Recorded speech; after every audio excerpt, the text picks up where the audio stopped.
J. Oh.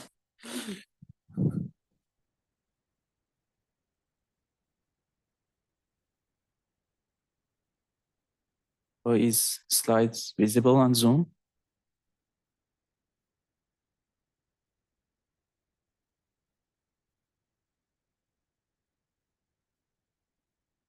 Okay, perfect.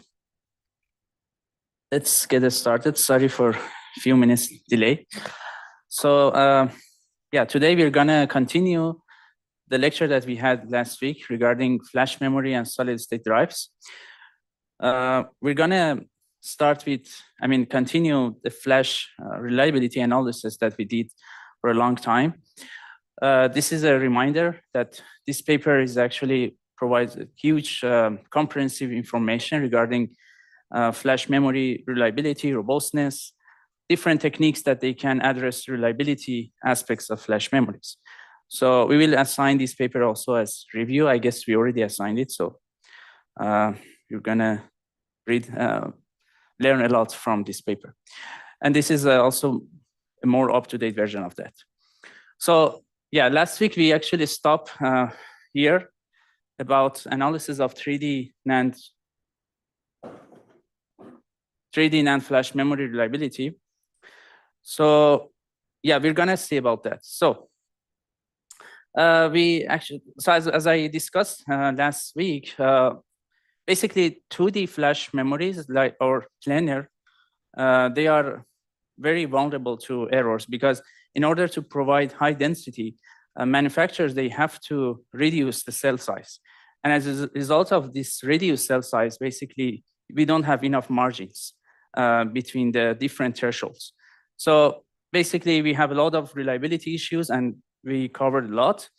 But for 3D NAND flash memory, basically, manufacturers, they have this kind of, breathing room that they could use larger cells, because for better density, they can actually add layers.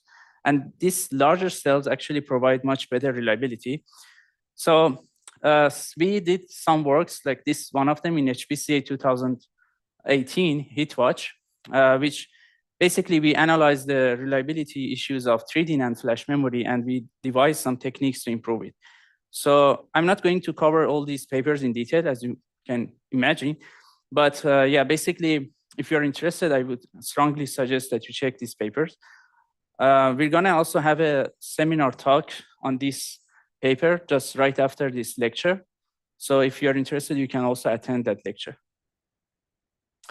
So this is also another work about 3D NAND flash reliability in 2018. So let me quickly talk about some fundamental things.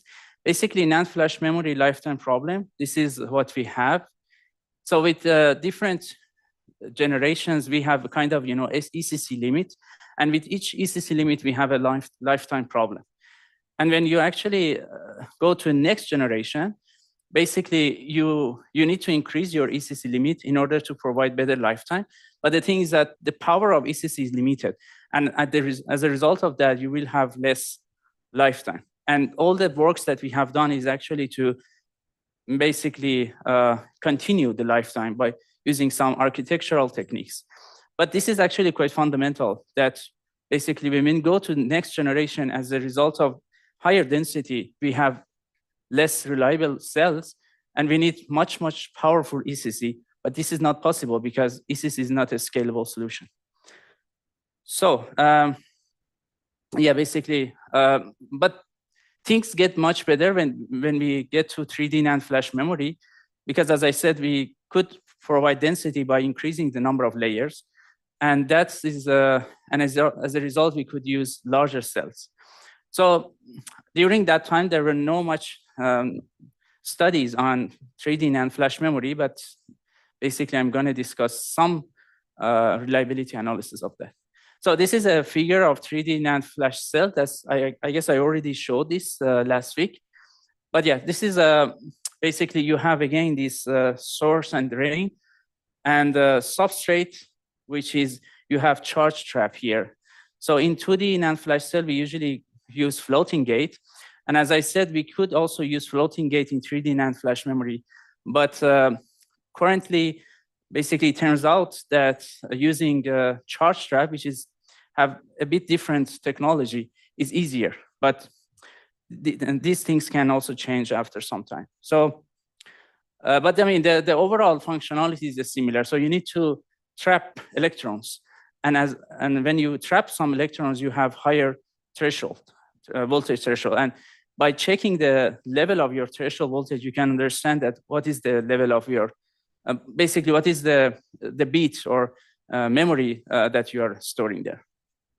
So this is also another quick overview of 2D against 3D flash cell. And this is the architecture of 3D flash memory, which we already also discussed it, that basically blocks are expanding across different layers.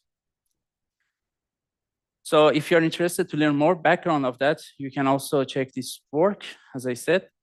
But let's have a quick look of basically how these reliability issues basically they change when we are using 3D NAND flash memory.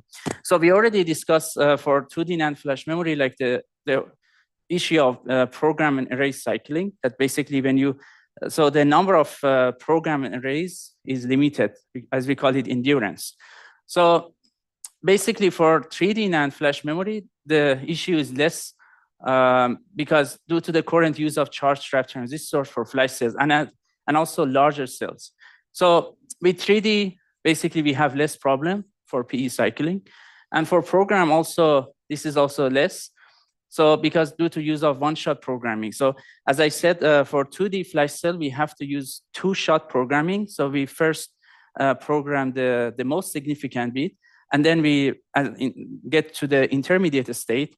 And after that, we need to do the second shot in order to program the LSB as well. But in 3D NAND flash memory, since the cell is large, you can do the programming at one shot. So that provides better, basically, reliability in programming. And cell-to-cell interference is also for 3D is less, again, due to larger manufacturing process technology. But for data retention, actually, we observe that 3D is more susceptible because due to early retention loss. I'm going to show a figure very soon that you will see that basically in 3D NAND flash memory, we have this issue of early retention time, which is quite impressive. I mean, not impressive in the sense of working of flash, but impressive of the founding of that. And read disturb, again, 3D is less susceptible for now due to larger manufacturing process. But be careful that about all of these are for now, I mean, in 2017 or 18, because during that time, actually, so manufacturers, they use a 3D NAND flash cell, which they are larger, as I said, and they were using that for MLC programming. But nowadays, actually, many of these 3D NAND flash memory are QLC. So we are actually storing 16 bits in a cell. So you can realize that basically the margin, again, between different voltage thresholds now are very small. And all the issues that we had for 2D flash memory could actually be also, again, for 3D. But during that time, actually, manufacturers, they have this breathing room. Okay, so I'm going to quickly discuss this work, which we did for improving 3D NAND flash memory lifetime. So as a very quick executive summary, basically the problem, as I say, is about 3D NAND error characteristics are not well studied. And the goal of this paper was to understand and mitigate 3D NAND errors to improve lifetime. So the first contribution is to characterize real 3D NAND flash chips. And we basically the analysis is related to process variation. So we 21 times error rate difference across layers. So we observed that across different layers in 3D NAND flash memory, we have 21 times different error rates. So, and we observed this early retention loss issue, which I already briefly mentioned it, but I will show it with a figure soon. And this retention interference that basically we don't observe it before in planar NAND. So as a second contribution, we model this raw bit error rate and threshold voltage. And basically, and as a third contribution in this work, we mitigate 3D NAND flash errors using different techniques that we're going to see also soon.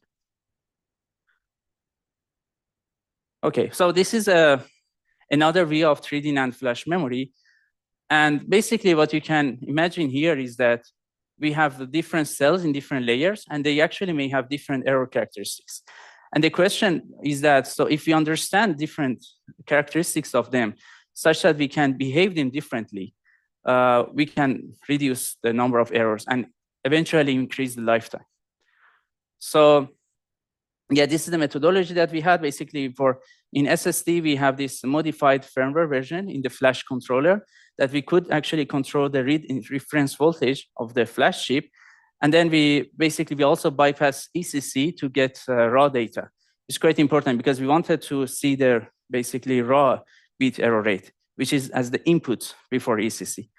So many of these errors actually can be resolved by ECC.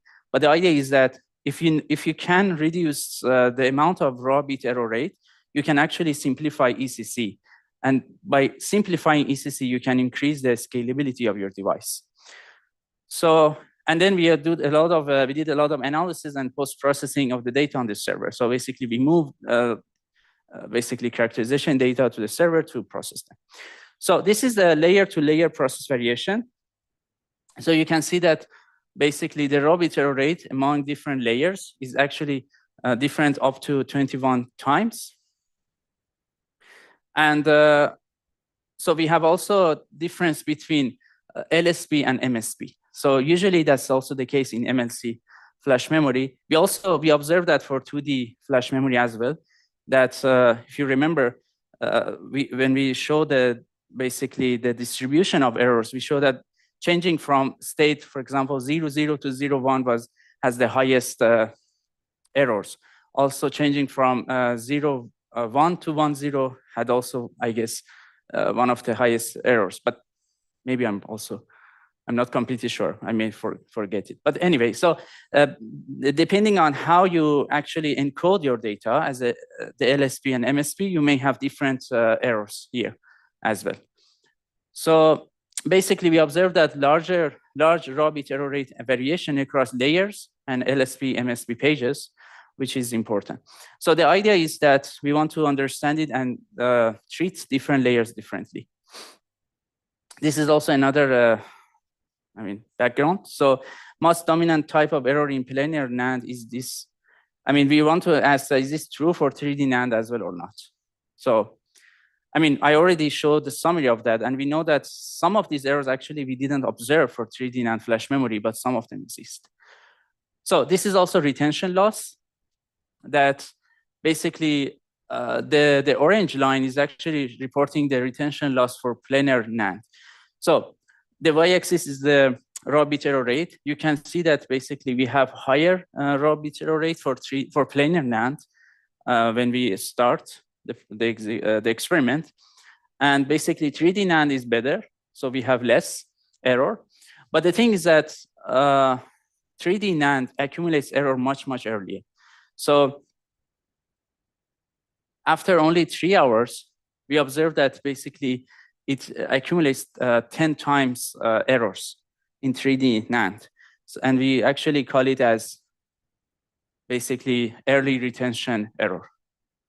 So this was quite important here, that even though 3D NAND flash memory, they have less raw bit error rate due to the larger cell size, but for some reason that we are not completely aware of that, they actually accumulate error much, much faster. And as a result of that, at some point, they actually cross their curve for the 2D flash memory, and they provide larger raw bit error rate. So, and another thing is that retention interference that I didn't cover it in detail, but basically amount of retention loss correlated with neighbors' cells states. So basically, we need the new mechanism to tolerate retention interference as well. So yeah, as I said, also there are more threshold voltage and raw bit error rate results in the paper. So if you're interested, you can check them. But now basically our approach is to model this in order to understand it online and such that we can apply our techniques to reduce the issue. So basically, what do we model, again, we are modeling this threshold voltage distribution. So we want to understand how this, basically, how should we tune these read reference voltages, as we also did for 2D flash memory. And in our model also, we are modeling raw bit errors as well.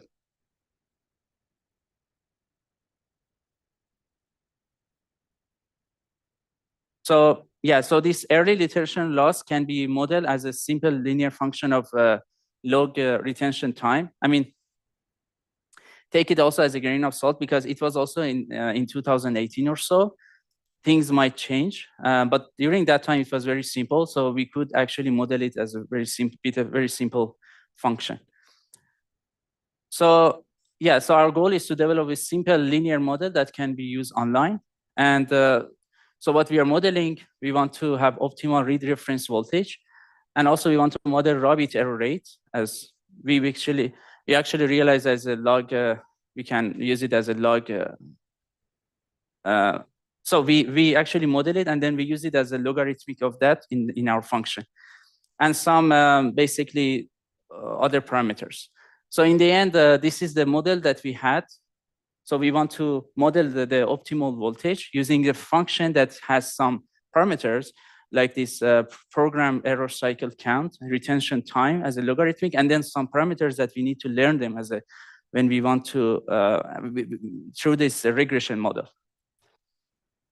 So this model actually also was quite good in terms of error, but I mean, I'm not going also into detail again. You can check the paper if you're interested. So yeah, so we actually show that with this raw bit error distribution, we could follow it using gamma distribution.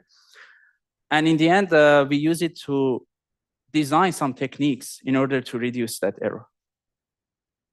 So I'm going over these techniques very quickly. So one of the first one is LAVAR, which is layer variation aware reading. The second one is LI rate, which is layer interleaved rate. So have you guys ever heard about rate? Do you know what is it? Rate is actually stands for redundant array of independent disk. It's actually a concept for hard disk that we will I will also briefly mention it when I reach to this technique. And another one technique is RowHammer, retention model aware reading. So so the idea for this one is actually it's very simple. Is we derive it from our observation that we have different characteristics across different layers. So we want to basically leverage from that observation. So the goal is to adjust read reference voltage for each layer. So the key idea is to learn a voltage offset for each layer. And then, yeah, again, the mechanism is also simple. So basically, somehow we read it online and we predict what is the existing basically optimal voltage could be. And then we access each layer with the optimal voltage that we calculate. So with that, we could actually reduce raw bit error rate by 43%. So bit rate. So the idea of rate is actually when you have a couple of disks, you can combine these disks together. Rate can be actually implemented at the operating system level. Sometimes it's a software control, sometimes it's a hardware control. So you have sometimes you have some hardware chips that actually they are rate controller. But essentially the idea is to combine different disks, correlate them together, such that for different basically use cases. One actually important use case is actually improve reliability. So imagine that you have, for example, 5 disks, and you use 4 disks of them as to store your actual data, and one of them, the 5th one, for example, you can actually store the XOR, for example, the other the 4 remaining disks. And once you actually, so this way you actually correlate data, right, as a kind of parity you can consider. So when one of these disks actually fails and you cannot basically retrieve your data, you can actually use the other disk, the other 4, to regenerate your missing data. So this is what I said is is famous. They call it as RAID 5.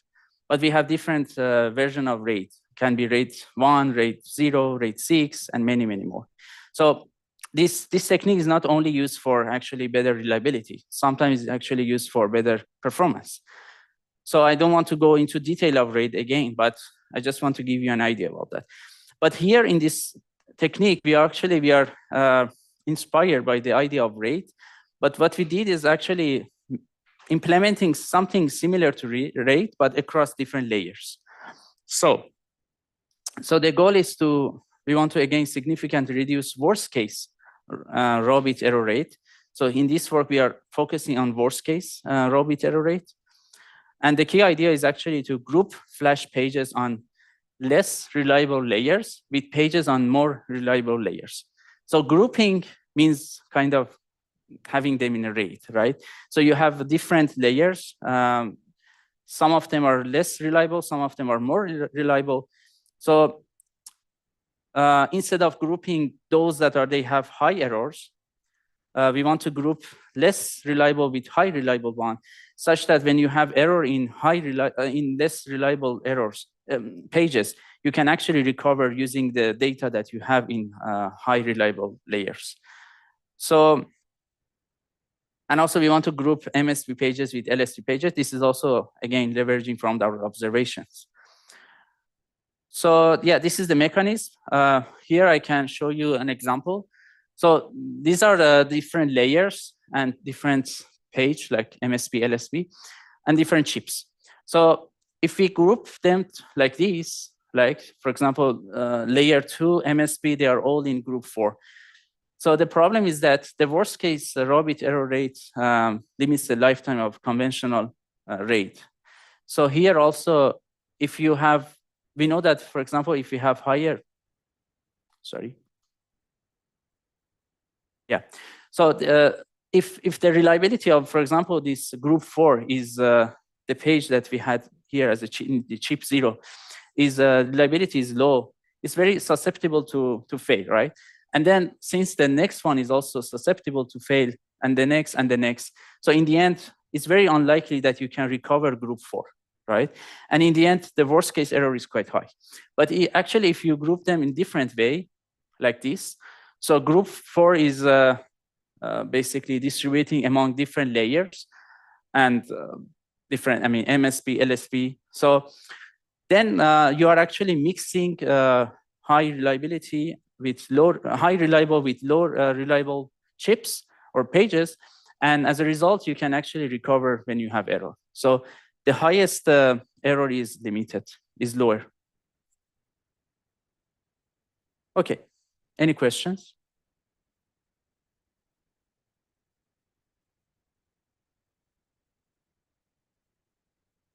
Yeah, exactly. I mean, any page with worst case raw bit error rate can be corrected by other reliable pages in the RAID group. Yeah, so we implemented this idea, and it actually reduces worst case raw bit error rate by 67% around. And that was based on our characterization data, basically. So another technique is retention model aware reading. Again, it's very simple. We had also a similar technique for 2D flash memory. So it's again the problem, but here we focus on early retention loss. So early retention loss. So the problem that I showed that in 3D NAND flash memory, we quickly actually accumulate errors, and soon we have very high errors. So basically, we want to understand the threshold voltage shifts quickly after programming. This quickly is quite important because in 2D NAND flash memory, we have some time to understand, right? But here we need to quickly understand it because we have this early retention loss phenomena. And then we want to adjust read reference voltage based on the retention loss. So again, the key idea is to learn and use a retention loss model online. And the mechanism is actually, once you have that model, you can predict what could be the optimal reference voltage such that you can actually access your flash with that voltage. And using this technique also, we could reduce raw bit error rate on average by 52%. And again, it's based on our characterization data. here is some results. So if you actually, in the baseline, the blue solid line shows the baseline. And you can see that if you don't do anything, this is the baseline this is the maximum kind of PE cycle count that you can tolerate. So that ECC limit is showing basically how strong is your ECC and how much you can increase your PE cycle count. So at some point, you cannot actually go beyond that.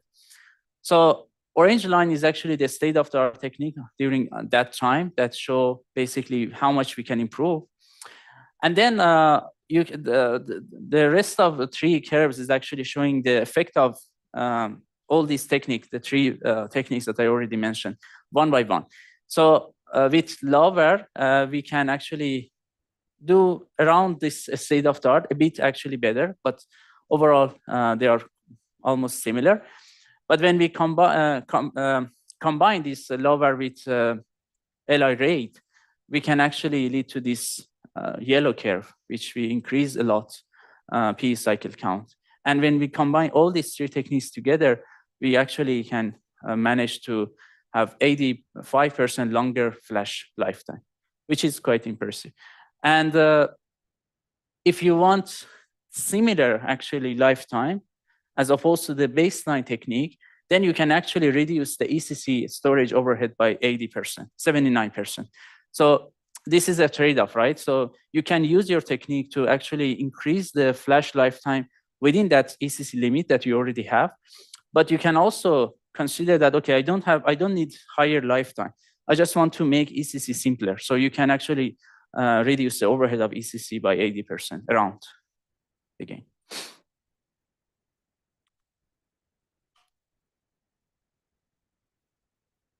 So yeah, this is another, quick summary, which I'm not going through that.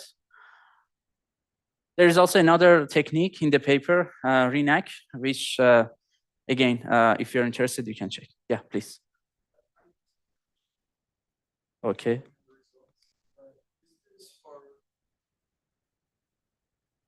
No, it's actually for 3D NAND flash memory. Yeah.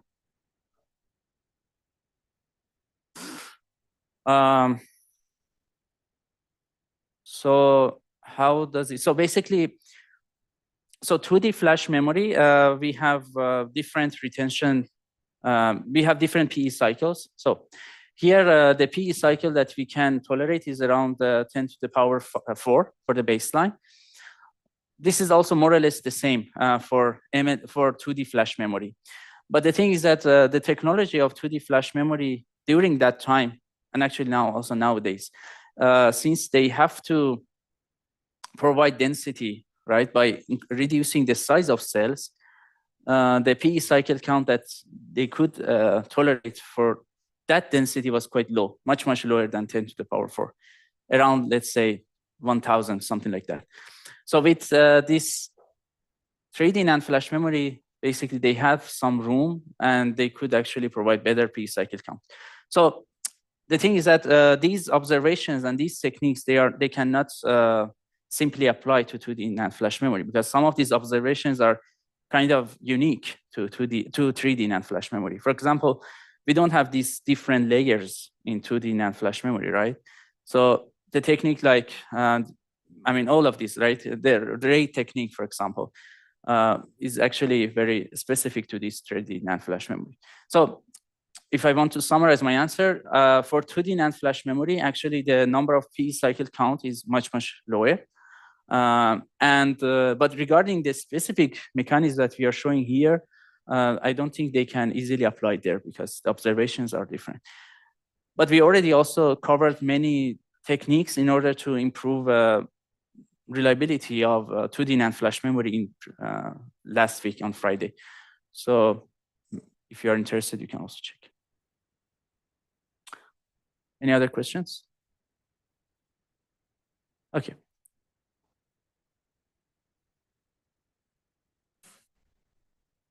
So yeah, this is a very quick conclusion, which I already discussed. I'm not going over that.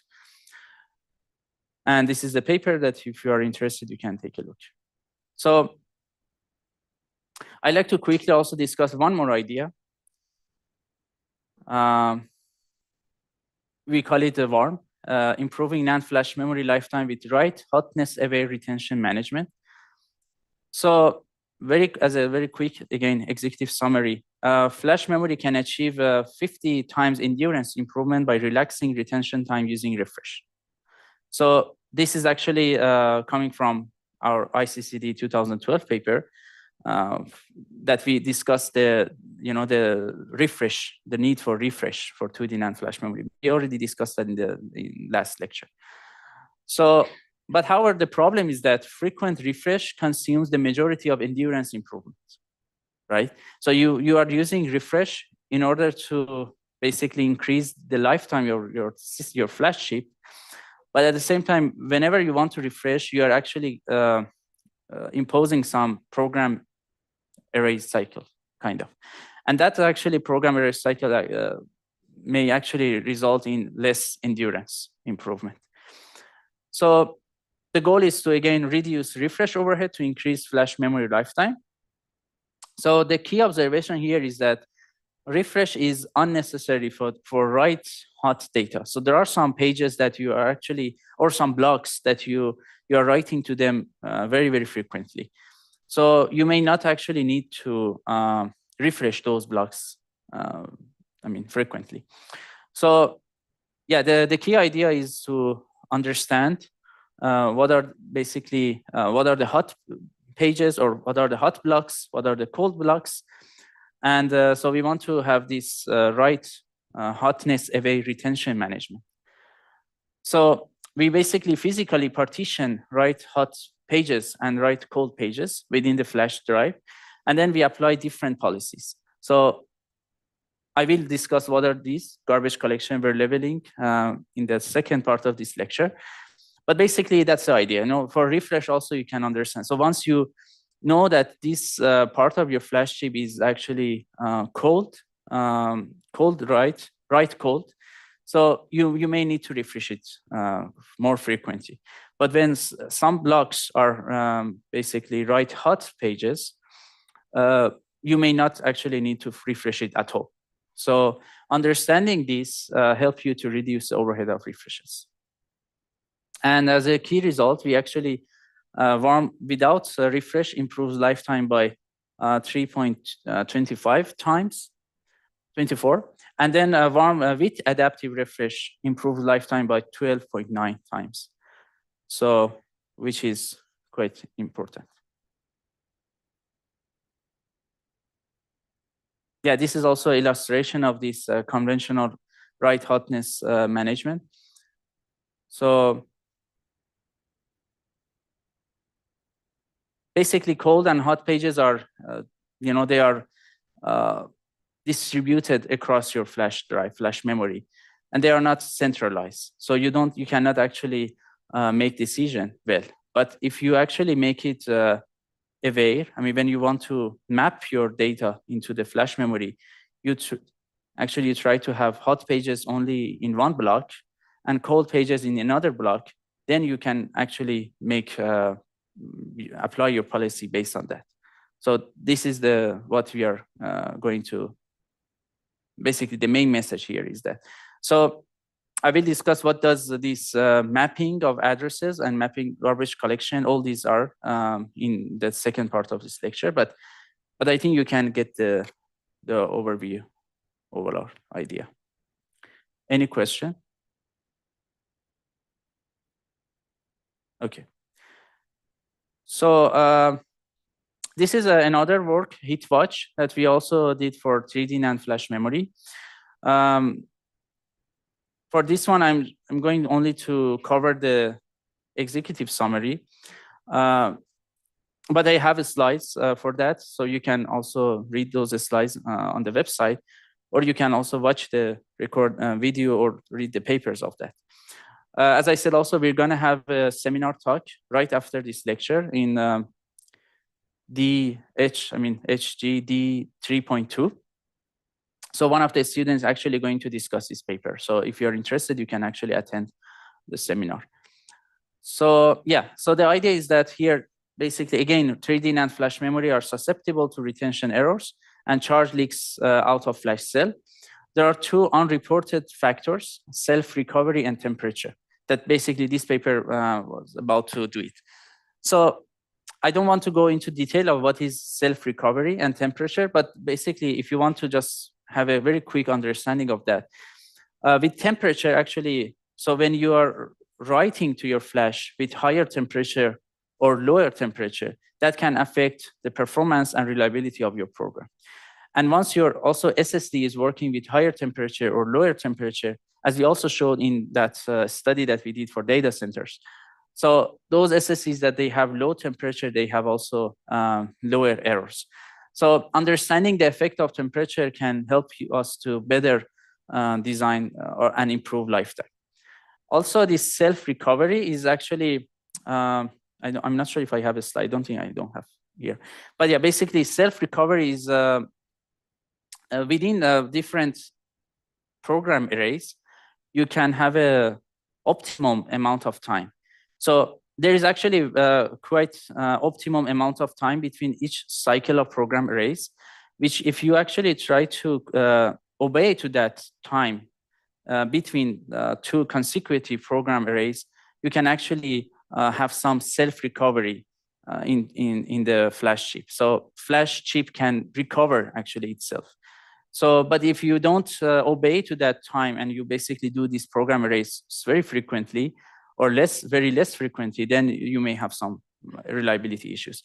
So with this idea, we actually try to understand this self-recovery of the flash chip such that we can optimize the frequency of program arrays to the flash cells. But yeah, again, we design a model and then we use this model to understand and then improve flash lifetime by around 3.85x.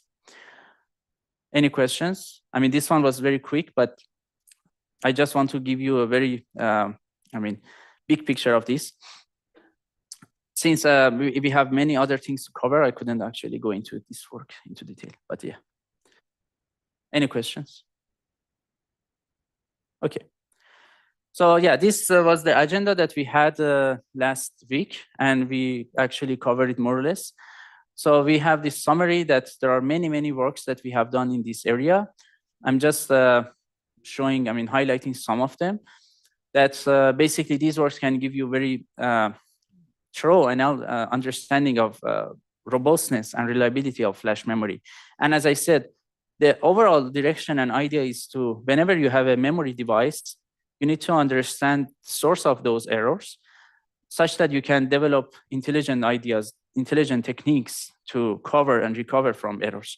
And ECC, which is error correction code, is actually for those errors, random errors that you don't know the source of them.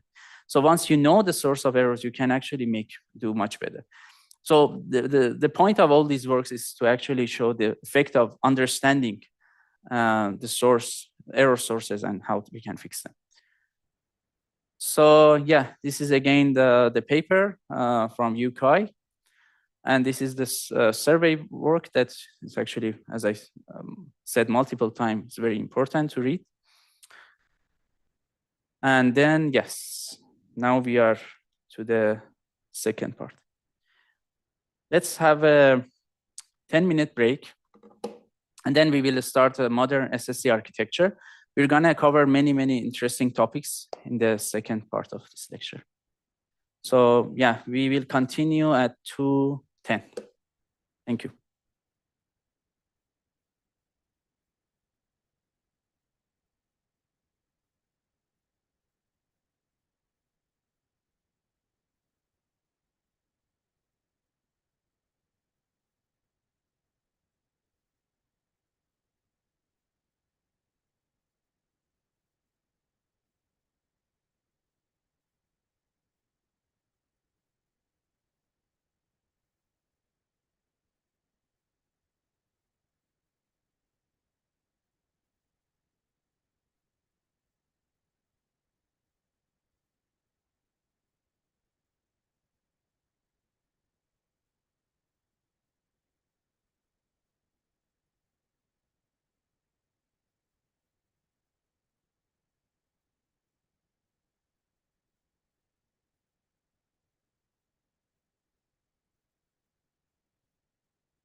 Okay.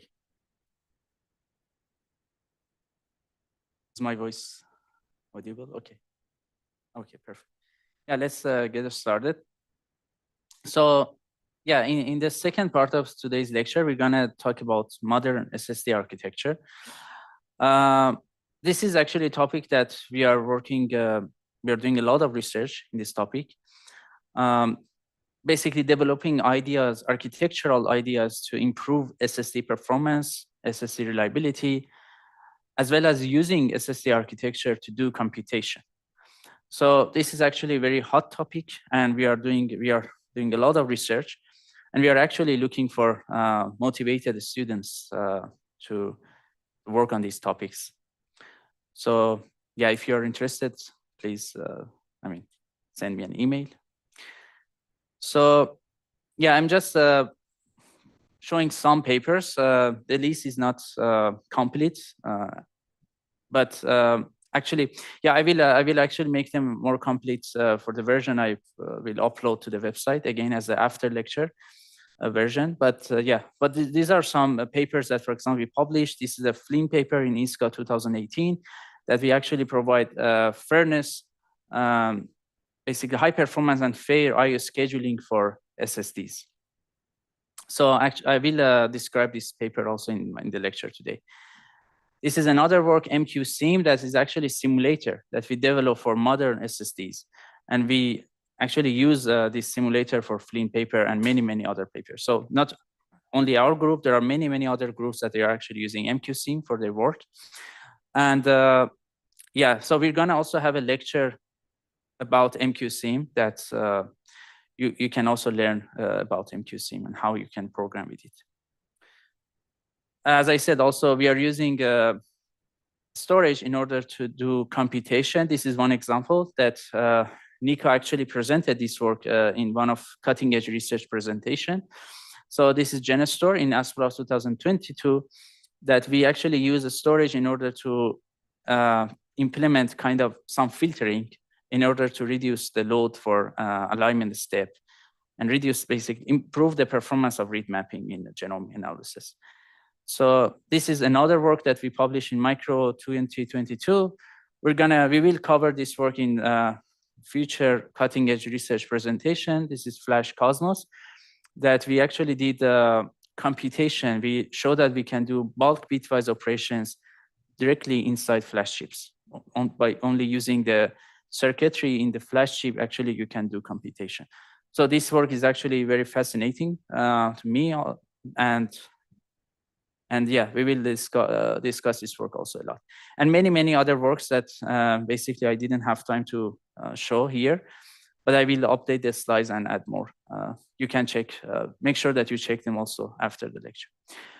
So basically the agenda today is that I'm gonna provide an overview of SSD organization. So we're gonna see a storage controller and how a storage controller does request handling. We're gonna learn about NAND flash hierarchy. We're gonna see a bit more in detail about NAND flash read and write operations and some advanced operations that a storage controller can get benefit of from them to improve the performance. And after that, we're gonna see address mapping and garbage collection, and then very brief talk related to I/O schedule. So modern SSD architecture. A modern SSD is a complicated system that consists of multiple cores, hardware controllers, DRAM, and NAND flash memory packages. So here you can see a picture of one of the state-of-the-art SSDs in the market from Samsung. So we have 8 NAND packages. So there are 4 NAND packages in the front of this and 4 at the back of this board. And so each of these NAND packages is 128 gigabytes. So overall, this SSD has 1 terabyte storage. And we have also LPDDR DRAM. Usually the DRAM size in modern SSDs is 0.1% of the total SSD size. We're gonna see later why we have this sizing for DRAM. But yeah, so since this SSD is around 1 terabyte, the size for DRAM is around 1 gigabyte. And we have a SSD controller, which is a here we have 3 ARM cores. And in SSD controller, we have also some hardware flash controllers that they actually do request handling, ECC and randomization and encryption engine.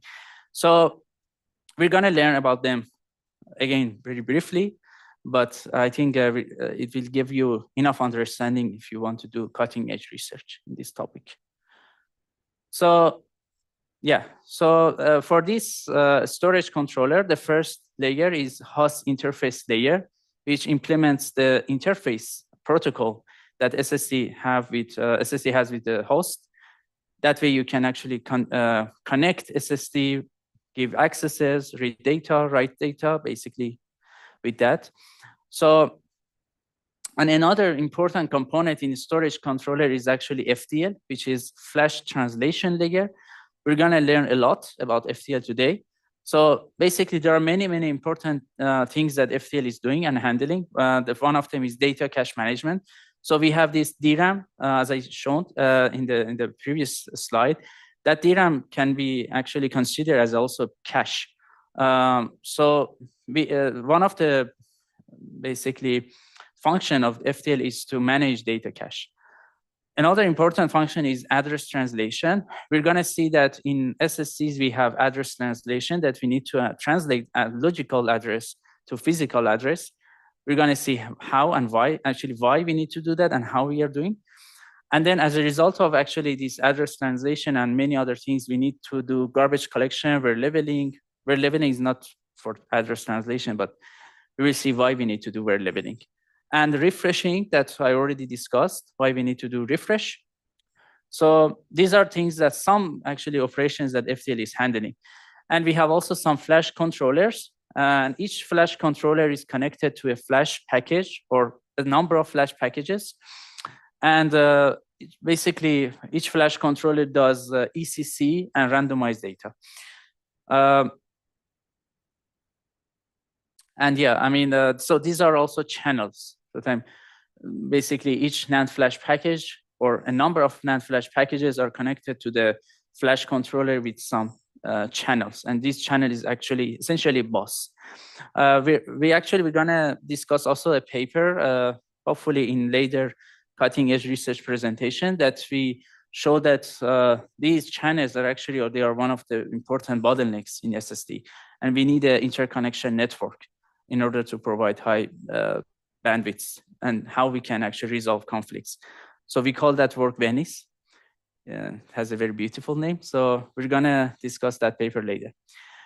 So this is the function for flash controller.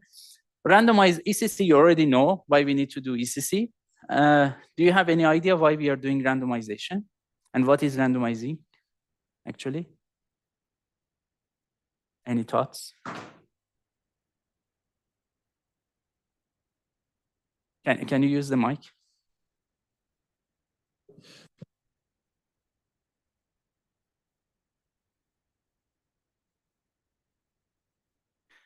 Randomize the right to not wear out the cell. So not precisely. It's not actually about a cell. It's not actually about wearing out. It's about sometimes your data, the data that you want to write to the flash, they have a worst case pattern. And that worst case pattern can actually increase the lifetime, increase the errors. And that worst case pattern can be actually come from an attacker. I mean, attacker can make some worst case patterns to write to the flash such that they can actually reduce the reliability of neighboring pages or blocks. So in order to avoid worst case patterns of data, we do randomizing. Basically, we do randomization. So every time that data is gonna be written to the flash, your data will be randomized by a key using XOR gates. And when you want to read it back, you need to actually de-randomize your data and send it to the host. So that's a basically function for randomizing and why we are doing that. Okay, now let's see how we are handling requests. Imagine that we have a write request to the SSD. So we have this, as I said, host interface layer, which is the communication with the host operating system. So it receives and returns request, right? So basically this HIL needs to implement a protocol, and that protocol can be, for example, SATA, which I guess you are aware of that, and NVMe protocol, which is actually a software protocol for SSDs, for fast SSDs, which can be implemented on PCI Express. So nowadays, actually, SSDs, most of them are actually NVMe. They are using NVMe protocol, and can be, for example, on your laptops, you may see this M2 slot that you put the SSD on it, or in desktop machine, you have this PCI Express that you put SSD card on it. So basically, with NVMe, we managed to increase the bandwidth of SSD by one order of magnitude, or maybe more. So basically, a host I/O request includes request direction, even it's read or write, offset, which is the start sector address. So because, I mean, most of actually the terminology in the file system is coming from the past, coming from the hard disk. And this sector is actually coming from the definition in hard disk drive, which you may already be aware of that. But yeah, basically, we need to give an offset, which is a start sector address from the point that you want to read your data. And from the host, actually, host considers SSD or your storage as a big array. So it's just giving an offset that from where you need to send me data, or from where you need to write the data. So this offset is for that. And then we need size, which is number of sectors. And then, and usually the offset and size, they are typically aligned by 4 kilobytes, which is the file system page size. So this is the basically host IO request. Then we need to, basically we have this FTL and data cache management. So we are buffering data to write. So whenever we have a write request, we are actually writing that write data to the DRAM, as I mentioned. So that buffer is actually good for essential to reduce write latency. We're gonna see, I mean, you already, I guess, have an idea that program latency in flash memory are much slower compared to read latency. But yeah, basically that's the thing. When you want to program data to flash, the latency is quite high. In order to hide that latency, you need to actually write your data to DRAM, that buffer. And later on, actually, when at some point you need to backstage or de-stage that buffer to the flash memory. And this also enables flexible IO scheduling, because now that write latency and read latency are close to each other using that buffer, now you are more flexible how you want to schedule your IO. And it could be also helpful for improving lifetime. So if you are lucky, you may actually capture your future updates to that DRAM. So whenever you, for example, you write to a page offset, and then so you write to the DRAM. So if you're lucky, soon, I mean, in the future, you receive another write to that memory address or storage address, which you can consider it as an update. So basically, you can do the update in the DRAM, and that can reduce the number of program erase cycle, which essentially improve lifetime. But the issue is that this DRAM, which is used for buffer, actually has limited size, around tens of megabytes. And the reason is that it needs to ensure data integrity, even under sudden power off. So SSD is actually considered as a non-volatile storage, right? So when you don't have power in your system, your data should be there, right? You shouldn't lose your data. So, but DRAM is actually volatile memory, meaning that when you don't have power, that DRAM is gonna lose data. So in modern SSDs, we have enough capacitors, that those capacitors, they are actually providing enough charge to basically de-stage that buffer to your flash memory. So whenever we have this sudden power off, we don't lose our data. So those capacitors, they provide enough electricity to de-stage that buffer. But that's actually essentially one of the limitations here, because if you need to increase the size of this buffer, you need much larger capacitors, and that increase the basically area and cost of your system. And basically most of this DRAM capacity, which for example for 1 terabyte is around 1 gigabyte, is actually used for storing address mapping information, which we will see later, logical to physical address mapping. Another task of FTL is actually address translation. So this is a core functionality for out-of-place writes. We will see soon that why we need to do out-of-place writes. But essentially, when we are receiving updates to the SSD, we don't do in-place update. We always do out-of-place update in SSDs. And because of that, you need to somehow have a translation from logical address to physical address. Because the logical address X may be written to physical address Y, and soon later another write to that X may be written to address Z. So you need kind of translation such that basically FTL tells you where you need to access your data. And then, so this address translation needs to maintain L2P mapping, logical to physical address mapping.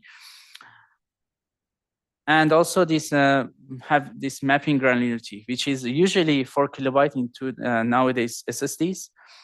And so you can see that for each page, 4 kilobyte, we have 4 bytes of data. And this 4 bytes is actually 0.1% of 4 kilobyte. So that 0.1% basically comes from this equation.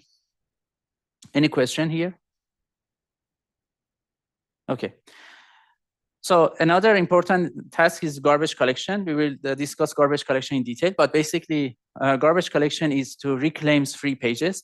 Since we always do out-of-place writes, at some point we are running out of free pages and we need to reclaim free pages.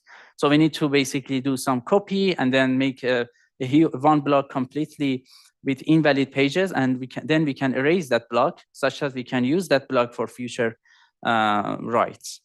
So this is actually the process of garbage collection: to select a victim block, copy all valid pages, and then erase the victim block. We're going to see about that later also soon. And we're leveling, that's basically as a result of that limited endurance that we have in flash chips, we want to have a wear leveling technique to evenly distribute PE cycles across NAND flash blocks. We don't want to have one, for example, or a few NAND flash blocks that they have the highest number of PE cycles, which they're gonna die soon. But there are many, many, many other blocks that they are cold and they can resist. So, because most of the time when some of your blocks they die, you cannot use your SSD anymore. So wear leveling is a very important and key task in SSD that they basically balance the writes across different blocks. And data refreshing, because as we discussed a lot last session, we need to refresh pages with long retention pages. And for flash controller, basically, I mentioned that we randomize. So we have a randomizer unit that scrambles data to write to avoid worst case data patterns that can lead to significant errors. And it also implements error correcting code, ECC, that can detect and correct errors. Example is that we keep like 72 bits for 1 kilobyte error correction capability. So you need to store additional parity information together with your raw data in the flash memory. And then these NAND flash package that basically flash controller needs to issue NAND flash commands. NAND flash, what are NAND flash commands? One simple is to read command, write command. But there are also some advanced NAND flash command that we're gonna see soon in this lecture. So this is for write. So essentially for write, you have data. So you basically write your data in the DRAM. Sometimes you cannot write into the DRAM. Maybe your DRAM is full, the buffer is full, or maybe your actually write request is a kind of synchronous write request that essentially from the host is you have to actually write it to the flash. You cannot write it to the DRAM and then send the ACK. So basically, you have to write your data to the flash memory. So before writing, you do you do ECC or and then randomize, or the vice versa. I mean the other way around. And then basically, flash controller sends NAND flash command, write command to the NAND flash package, and this write command is actually includes write command together with data that's going to be written to the flash memory. Once we have read, so we receive a read request. Again, so FTL checks if actually the data or the page that we are looking for is actually exists in the right buffer. So if so, it returns the corresponding request immediately with data. But as I said, we are not that lucky because the locality in storage level is quite low. So essentially, so from processor, when you're looking at the system, you have good high locality at L1, then you have less locality at L2, then less locality in L3, less locality in DRAM, and so on and so forth. So when you go down to the memory hierarchy, actually you have less locality because the high locality is actually already captures in the highest level of hierarchy. So a host read request can be involved with several pages. So actually host can, for example, request for 100 pages or can request for 1 page or sub-page actually. So the thing is that such a request can be returned only after all the request data is ready. So the host actually will be waiting for receiving all the data that host requests, and once all is ready, then basically respond to the host system. So FTL also has this needs to do address translation. So for read, you have this. So you want to. So basically, host tells you a logical address, right? So you need to basically do this address translation to understand the physical location of that page, and then you will basically read from that physical location. So once you understand the physical location, Flash controller will send the read command to that corresponding NAND flash package with corresponding actually block and page number. And then, so NAND flash package will work on it and prepare your data. And once you receive your data back, you need to do basically ECC decoding, and you de-randomizes the raw data. So there is actually high likelihood that your ECC fails, as I mentioned in the previous part of lectures and also last week, that essentially you need to retry reading of the page by adjusting reference voltage. Or sometimes you can actually use stronger ECC. Sometimes you have a stronger ECC, but you don't want to use it. So you try to actually minimize the usage of that strong ECC because that has huge overhead. So you first try to read your data with small ECC, but if you couldn't do that, you may try the stronger ECC. Or sometimes you need to do retry with adjusting reference voltage. And actually, we also discussed last week that this is one of the reasons that when your SSD is getting aged or when your smartphone is getting aged, basically your disk accesses is getting slower and slower. Okay. So here is a very quick background again about flash cell. I don't want to go into detail because you already, know it completely. So this is the transistor with a floating gate that you can actually basically trap electrons. And when you're trapping electron, you have higher threshold voltage. And then you need a reference voltage between different thresholds such that to understand that if you already program your flash cell or not.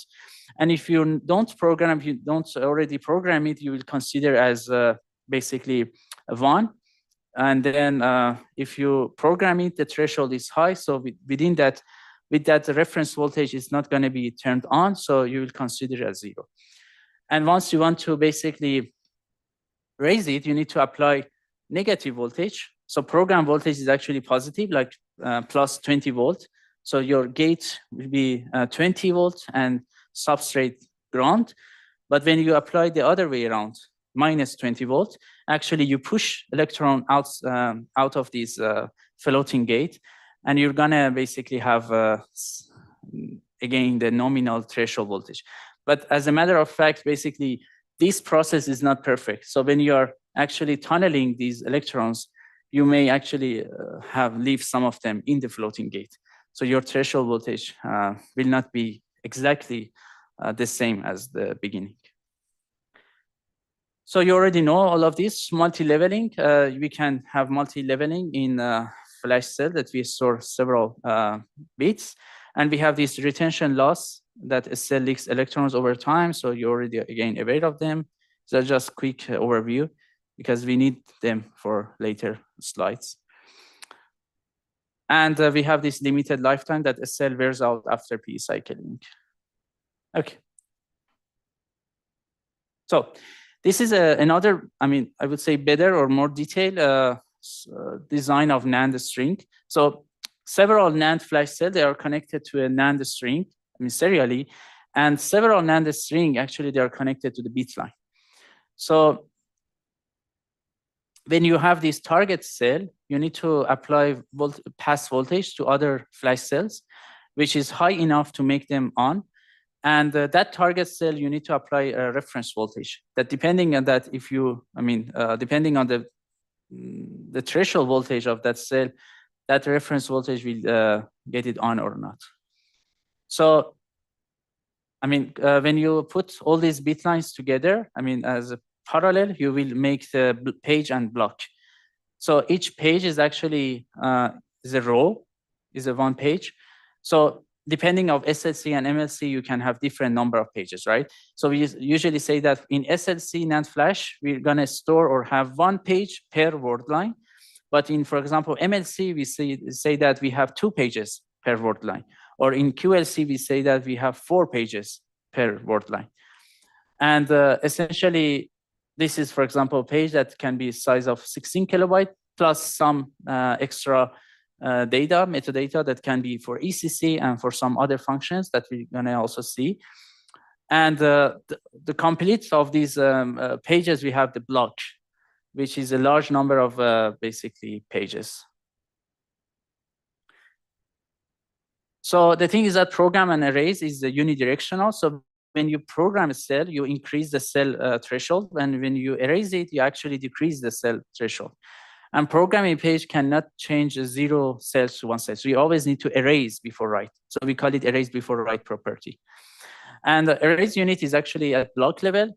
That's because we want to increase the erase bandwidth. So erase is actually very slow operation. So we need to at least have higher bandwidth. So we do it at the block granularity, which this criteria of doing it at block granularity makes in-place write on a page very inefficient. So if you want to do an in-place write, how we can do it? So you have a block and you want to update a page in that block. If you want to do in-place update, what essentially you should do is you need to copy all the valid pages or all the pages that you have in that block, right? Basically you need to copy them somewhere to a temporary storage like data. And then you can erase the whole block. And once you erase your whole block, then you can actually write back all the data together with your updated data, right? So you can see that how many writes you need to do, or how many copies also you need to do for that. So as a result, this in-place write is very, very inefficient, and we don't do it in SSDs. There are some papers that they are trying to basically show that in-place write is somehow possible in some cases. For example, for the paper that I discussed also last week, that sorry. So when we want to do refresh, since refreshing is actually usually increasing the threshold voltage, right? Since you want to increase the threshold voltage, you can actually do in-place write somehow. You can, because increasing threshold voltage is possible. You don't need to erase it, because increasing is always possible by programming. But once you want to, for example, have to write, random data, that some cells they need to decrease, some cells to increase. So with that, you cannot do in-place write. So we do out-of-place write, which we'll see and discuss later a lot.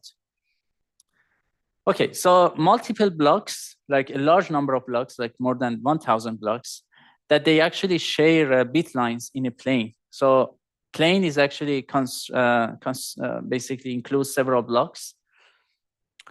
And since different blocks can be actually connected to the bit line, so basically each bit line, you can see that is shared across different blocks, right?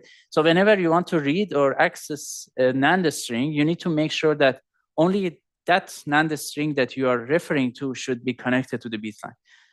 As a result, we have two transistors for each NAND string. We call it SSL and GSL. So whenever you want to connect a NAND string to that bit line, you need to basically turn on these two transistors to basically make the connection of NAND string to the bit line. And another hierarchy is actually die. So a number of planes, which usually like around 2 to 4 planes, they make a die. So this is a picture of, for example, a 21 nanometer 2D NAND flash die. So we have 4 planes, for example, here. And we have a page buffer and some peripheral circuits. So the thing is that these planes, they are actually sharing row and column decoders.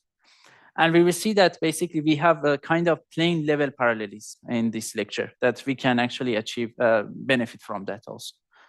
So planes share decoders, but that limits internal parallelism. It's only, operation should be at the same word line offset, but we will see also later. So, so we have this threshold voltage distribution. And so for MLC, which if we want to have like TLC, for example, that we need 3 bits, we need like 8 states, which I'm showing here. This is somehow that we are encoding different states. So you can see that we have limited widths of a threshold window. That makes it narrow. And we have this shifted and widened after program that you know. Okay, so now I want to show how we are doing programming, actually. So whenever you want to program a page, we are considering SLC cell here for simplicity. So when we want to program, actually, you need to select a word line with program and apply basically vprogram. And for other basically pages, you will apply vpass to inhibit them. So this is the value that, for example, you want to write 0, 1, 0, 1, 0. So you know that for those that you want to write, you want to store 1, you don't need to program them, right? Because 1 is erased. So in order to make sure that you don't program them, you need to inhibit them. So how we are doing that? We connect bitline to VCC. When you connect bitline to VCC, you are inhibiting those cells and you don't program them. But for other cells, you connect bitline to ground and then basically you do programming. So this is somehow that we are hoping to reach, after programming. This is the number of cells that we have 1 and some cells that we have 0 value. But in reality, if you apply the program voltage quickly at once, you will reach to something like that. Because there are some cells that they are easy to program, so they reach to this point early. And there are some cells that they are hard to program and they are basically resisting from changing the threshold voltage. So in order to basically deal with this issue, we have a technique, we call it incremental step pulse programming, ISPP. That's essentially what you are doing is that you are applying the program voltage step by step. You don't apply the highest program voltage at once.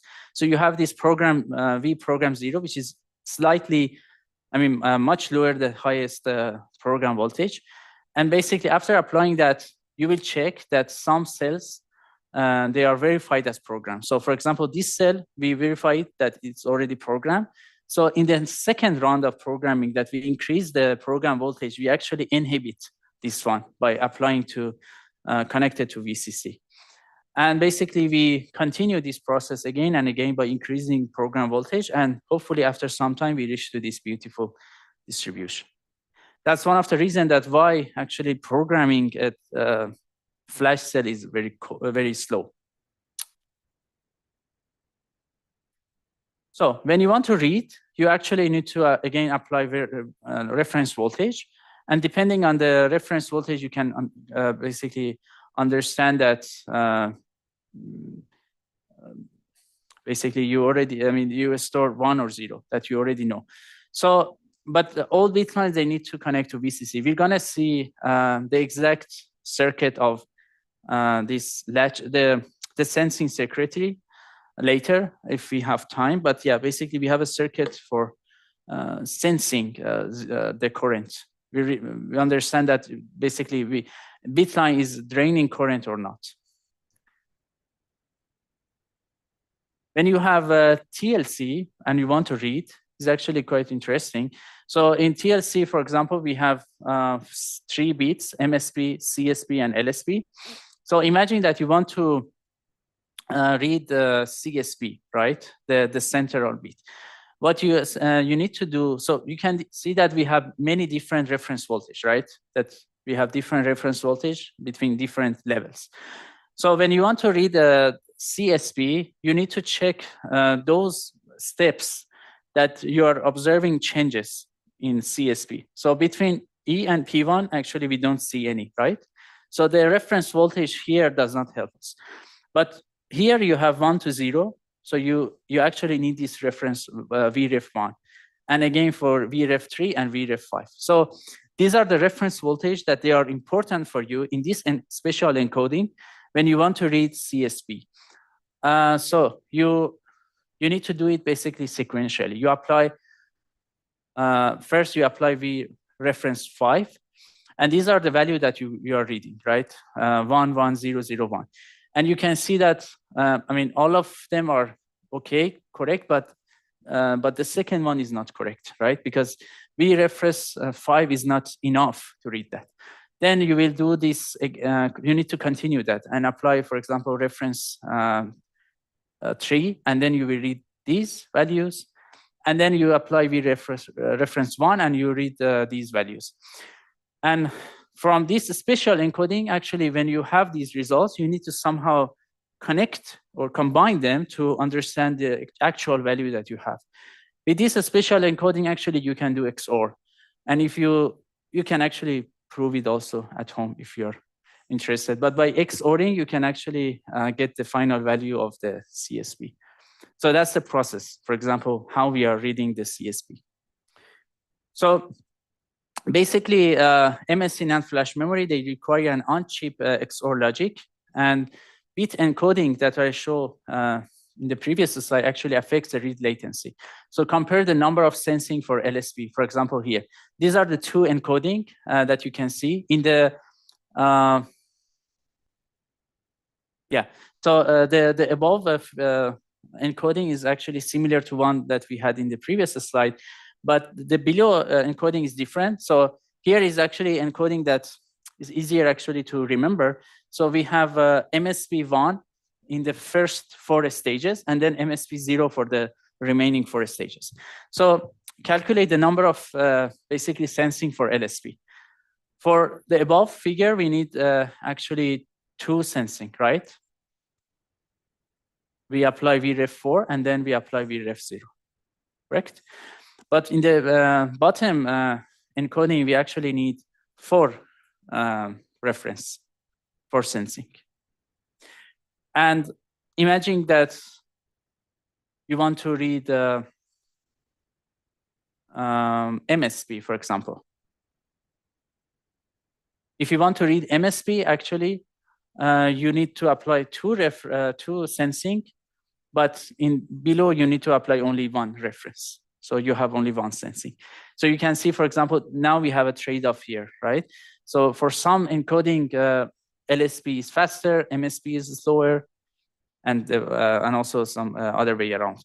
So this is actually one of the active research that how we should basically encode our data to reduce the reliability issue, to improve performance, and so on and so forth. So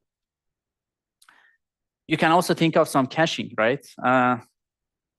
Here, using this basically encoding, LSB is quite slow, right? Because we need to do 4 sensing, but MSB is quite fast. It needs only 1 sensing, right?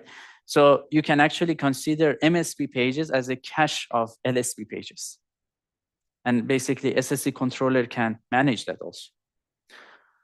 Okay, so I'd like to go a bit more detail. Today I'm going into more detail. I'd like to show the read mechanism that actually we are doing in flash memories, flash chips, or flash cells. So we have 3 steps of pre-charge, evaluation, and discharge. So basically, in pre-charge, you need to pre-charge your state. So there is this is the NAND string, and this is the bit line, and then you have a capacitor there, and then the latch circuitry. So you need to pre-charge a state by applying this pre-charge transistor and basically fill up that transistor at that capacitor. And then you have this evaluation state that if you apply VREF, and basically you also need to switch off that pre-charge transistor. And then depending on whether or not bit line actually drains the voltage, drains the current, you need to sense it and understand that it's 0 or 1, right? So we'll see how that latch circuitry work also. And then after that, you need to also discharge. That bit lines are discharged to return the NAND string to its initial state for future operations.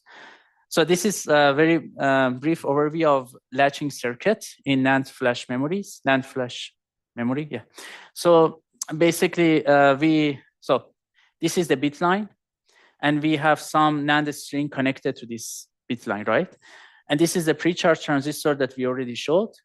This is the SO transistor that we basically apply to 1 when we want in the pre-charge state. And this is actually the latch circuitry.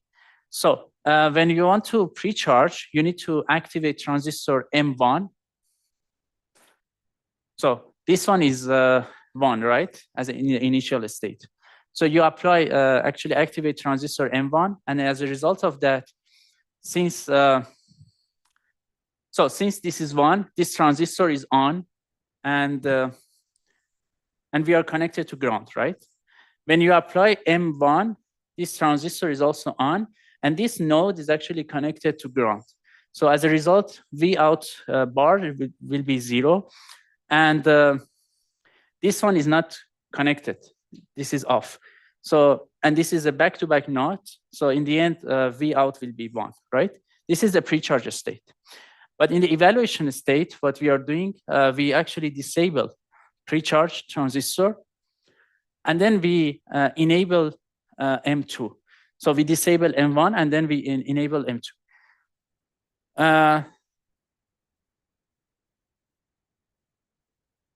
So that, again, depending on the state. So if, and we also apply the reference voltage. If the reference voltage here connect this bit line to 0, then essentially what will happen is that this transistor here, this capacitor here, will go from 1 to 0, right? Because it drains the current. And this transistor is going to be switched off, and then there is no connection to the ground, right? So since there is no connection to the ground, even though we switch on this transistor M2, there is no connection passed to the ground, and then it will keep the voltage. So it was 1 in the past, and now it's still 1.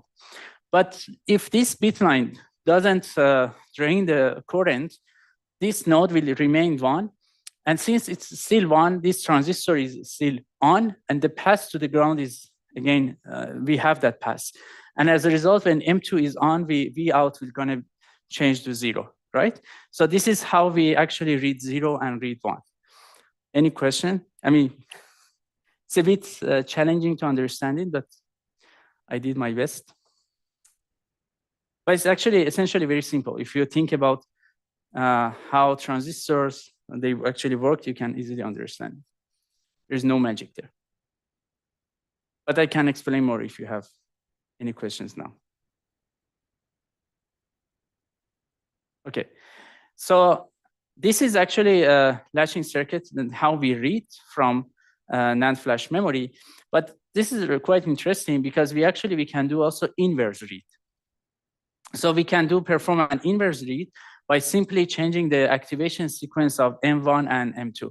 So here we first enable M1 in the pre-charge state or initial state, and then we enable M2. But if you do it the other way around, actually you will read the inverse value. So whenever you have 0, you will read 1. And when you have 1, you will read 0. And that essentially is NOT gate, right? So you can use this inverse sensing in flash memory, modern flash memory, to do not operation. And this is one of the way that we do operations in NAND flash memory. There is also some other stuff there that how we are doing OR operation or AND operations, but I don't want to go into detail. You will learn about it later. So, any questions? I think I need to go a bit faster. I still have 140 slides. Okay. So now that you learn about the operation of NAND flash memory, let's see, let's analyze some performance in SSD. So the latency or response time is the time delay until the request is returned, right? We can consider here to the storage controller. We don't want to count the OS latency and also the interface latency. But whenever from the storage controller, how much the time delay, basically. So the average read latency is around 67 microsecond for 4 kilobyte pages. I mean, these numbers are for a study in for this SSD, basically, Samsung 980. But yeah, there are also similar studies for other SSDs as well. But yeah, so average write latency for 4 kilobyte page is actually 47 microseconds. So you may actually ask why this is so low. And the reason is that, as I said, we usually write our pages to the DRAM. And that writing to the flash is actually happening in the background. So another important metric for SSD is actually throughput. So the number of requests that can be serviced per unit of time. So we have different parameters. One of them is IOPS, which is input-output operations per second. You may actually already heard about IOPS. So, for example, random read throughput is up to 500K IOPS, or random write throughput is up to 480K IOPS for this special SSD. And the bandwidth is actually the amount of data that can be accessed per unit time. So for IOPS, we are counting the number of operations, but for bandwidth, we are counting, actually, counting the amount of data. We are calculating the amount of data that can be accessed per unit of time. So sequential read bandwidth is up to 3.5 gigabyte per second, and sequential write bandwidth is up to 3 gigabyte per second. Nowadays, actually, for NVMe Gen 4, SSD's read bandwidth is around 7 gigabyte per second. So it's improving, actually. So, and when you compare these numbers with HDD, you can see that why SSD is nowadays is the common storage technology. And HDDs are there only when you want to, I mean, have, let's say, you don't really care about the performance. You just want higher storage, probably, and for archiving, kind of. So for HDD, latency is around 5 to 8 milliseconds. The IOPS is around 1K, and basically bandwidth is around 100 megabyte per second. So when you want to calculate the NAND flash chip performance, we have 3 important latency: TR, which is latency of reading or sensing data from cells into the on-chip page buffer. So in each flash chip, we have some page buffers, like that basically you read data into that buffer. And then we have T-prog, which is the latency of programming the cells with data in the page buffer. And we have these TBRs, which is latency of erasing the cell. So these numbers actually they vary depending on the MLC technology, processing node, and microarchitecture. So in 3D TLC NAND flash, these are the numbers. Like TR is around 100 microsecond, T-prog is around 700 microsecond, and erasing time is around 3 milliseconds. And you can see that how slow is erasing. So IO rate is number of bits transferred via a single IO pin per unit time. So a typical flash chip transfers data in byte granularity. So whenever you have your data in the page buffer of NAND flash memory transfer data back, outside to the storage, to the controller using, at byte granularity, using 8 IO pins. And usually the IO rate is around 1 gigabit. So which means that the latency of transferring 16 kilobyte page to the controller is around 16 microseconds. So TDMA is actually the latency for that.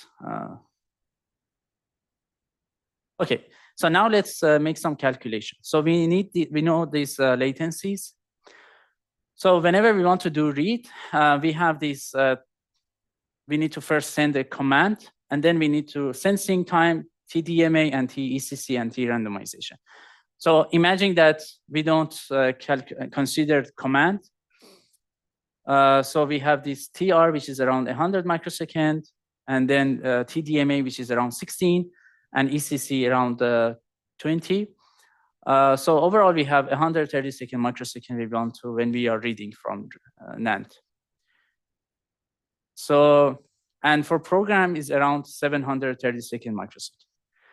But the thing is that we observe completely different numbers from the real device. So SSD read latency is around 67 microsecond, and while we observe 136. And also the same thing for write. So there are many, many reasons for that. So we have a lot of optimizations with advanced commands that we're going to see also. And internal parallels that you have inside the SSD, actually, you can reduce the effective latency when you are doing a lot of these operations in parallel. So even though each latency can be high, but when you calculate the average latency or effective latency, it's going to be low. So that's the reason that you are usually observing lower latency. And for write specifically, we don't really write to the flash. We write to the DRAM buffer, which is quite fast. So now I want to quickly talk about these advanced commands. So we have advanced commands for example, small reads.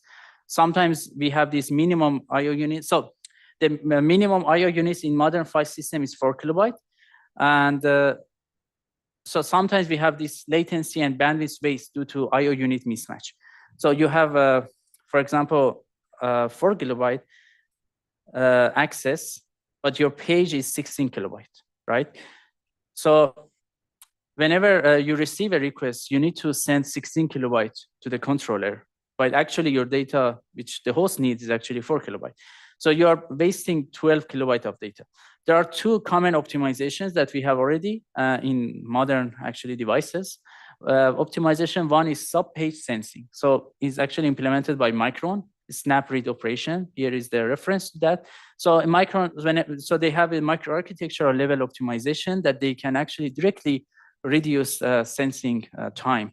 So when they have this, even though the page is 16 kilobyte, but when you have, for example, 4 kilobyte sub-page, they can do this sub-page sensing. And that sub-page sensing reduces the sensing time. And the second optimization is random data out, which is RDO. So even though when you have your data in the page buffer, you can actually randomly transfer a portion of that you need to the controller. You don't need to transfer all, for example, 16 kilobyte to the controller. So that essentially reduces the TDMA, which is the transfer latency, and ECC latency. Any questions? Am I going too fast? I hope not. Okay, so another important command is cache read command that we perform consecutive reads in a pipeline manner. So this is the common, conventional way. So we have read A, we have this sensing latency, then we have TDMA, and then we have ECC. For the second read to that flash chip, we can do the basically start the sensing in parallel by ECC, right? Because so the channel is busy here with TDMA, so you cannot actually send the command, right? So in order to be able to send the command to that flash chip, you actually need the flash channel to be free. So yes, basically you can actually do it in a pipeline manner, but not completely. So you basically only overlap ECC with TR of the next read. But we have this cache read command that you can actually send command of A and B together to the flash chip. And basically, your flash chip is caching the command for read B. So whenever, after doing the sensing of read A, it actually can start the sensing of the second read as well. So with this, you can overlap TDMA and TECC. So here is the picture that how we are doing that. So basically, you have this page read A, and you do page sensing, and then store this page to your page buffer. And while you are sending this page A out, you can actually start reading page B and store it to the page buffer too. So this actually can improve throughput and reduce the effective latency, but it comes at the price of more page buffers. So you need to add more page buffers to your flash chip. And actually, that's one of the reasons that nowadays flash chips, they have a lot of, I mean, I'm not sure actually how many, but they have several page buffers. Okay, so this is a cache read. Another important command is multi-plane operations, which I already also briefly mentioned. So in each die, we have multiple planes, and planes are essentially parallel, kind of, so they can operate in parallel. But the thing is that you are limited by this constraint that only for the same operations on the same page offset. So for example, you cannot do read in one plane and write to another plane. So all operations should be, for example, read or write. And another constraint is that the word line should be the same. So the offset, they should be the same. So these are the main constraints. And the flash controller, or let's say FTL, they need to consider all these to see if they can apply multi-plane operations or not. But if we can apply multi-plane operations, we actually can improve performance. So here is an example. The bandwidth with regular page program is, we have, for example, 16 kilobyte, and each program latency is 736 microseconds. So the bandwidth is around 22 megabyte per second. But when you have multi-plane page program, so you can actually overlap, right? The program latency is overlap. The only thing that you need to pay is you need extra TDMA. So you need to transfer 2 pages, right? 2 pages. So you need extra 16 TDMA and extra T for ECC. So these are the things that you cannot overlap. So you need to pay them, but essentially they are not the bottleneck for write programs. So in the end, you have kind of around double throughput. So per operation latency actually increases. So if you consider here, if you care about the latency of per operation, is actually increases because you need to transfer more data. With multi-plane operations, you need to transfer more, right? So in the past that, for example, in the conventional case that we only want to write only 16 kilobyte data, you transfer 16 kilobyte, and then you start the process. But when you want to do multi-plane operations across, let's say, 4 planes, you need to transfer 64 kilobyte of data and then start the operations. So you can see that basically per operation latency increases, but in the end, the overall latency basically decrease, and you have better throughput. Another optimization that we have is program and array suspensions. And that's the main reason is that read performance is often more important. Why is that? Because first of all, writes can be actually done in an asynchronous manner using buffers. As I said, we can write basically service write operation in the buffer. And then we can actually also usually read requests are in the critical path of the processor or your application. So a read request can be written only when the requested data is read. So that's one of the reasons that reads are more important for us. So we have significant latency symmetry. For read is around, let's say, 100 microsecond, but program latency is 700 microsecond, and arrays is around 5 millisecond or 3 millisecond, let's say, for TLC NAND flash. So the thing is that the worst case chip level read latency can be 50 times longer. If the page that you want, if the flash chip that you want to read from it is actually busy with the arrays operations, you need to wait. right? You need to wait to finish that erase such that you can access that flash chip. So that shows that basically your read latency can actually go up to 50 times longer. So this is bad. In order to fix this issue, we have this idea of suspension. So imagine that you are doing a program latency, you have a program operation, and you have this 700 microsecond latency. So after 100 microsecond, you receive another read, right? So one simple way or naive way is to wait for the program process to be done and then start the read. But the thing is that this is gonna increase read latency a lot. Another way is to suspend the program and do the read and then continue the program, right? So with that, actually, the pros is that significant, you can decrease the read latency. And you can see that actually on average, the slowdown is much better, right? Because here, the latency for read is actually around 700 microsecond, and the latency for write is 700 microsecond. But in this case, the latency for write is 800 microsecond, but the latency for read is 100 microsecond. So on average, you are doing much better. So this is the pros, but as a cons, actually, you need additional page buffer for data to program, and this actually make this the design of flash chip a bit more complicated, as well as the I/O scheduling. And usually, suspension has negative impact on endurance. So it does not come at the basically without any issue. It comes at some prices, basically.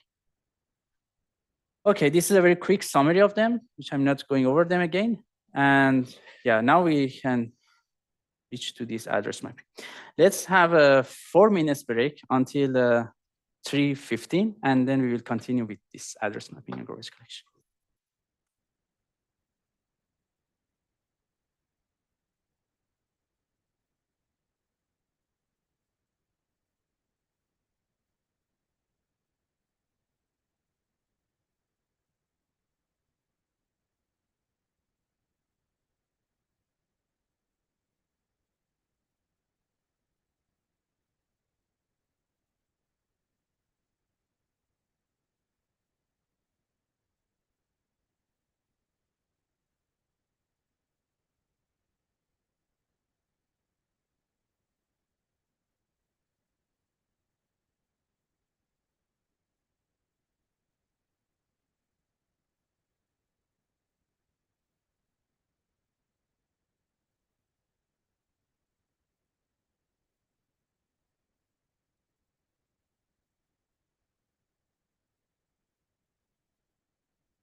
Okay, shall we get started?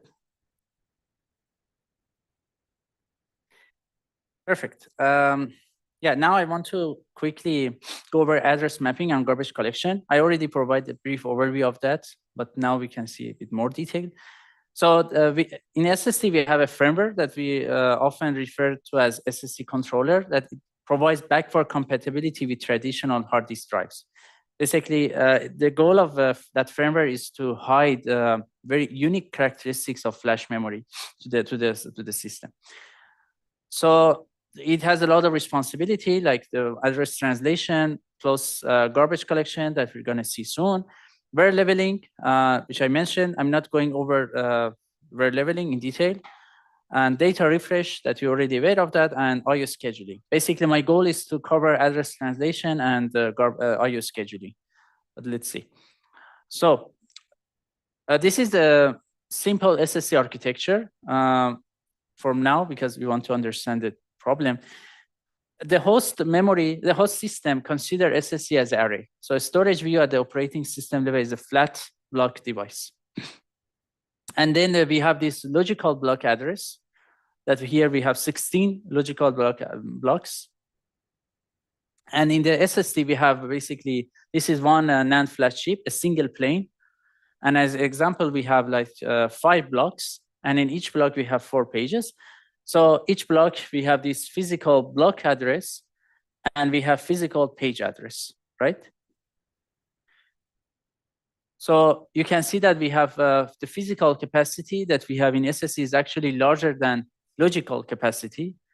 And this is actually over provisioning that we have in SSDs and in flash memory. So always, basically, when your SSD is, for example, 1 terabyte, the actual physical space is actually much more than 1 terabyte. So they don't tell you.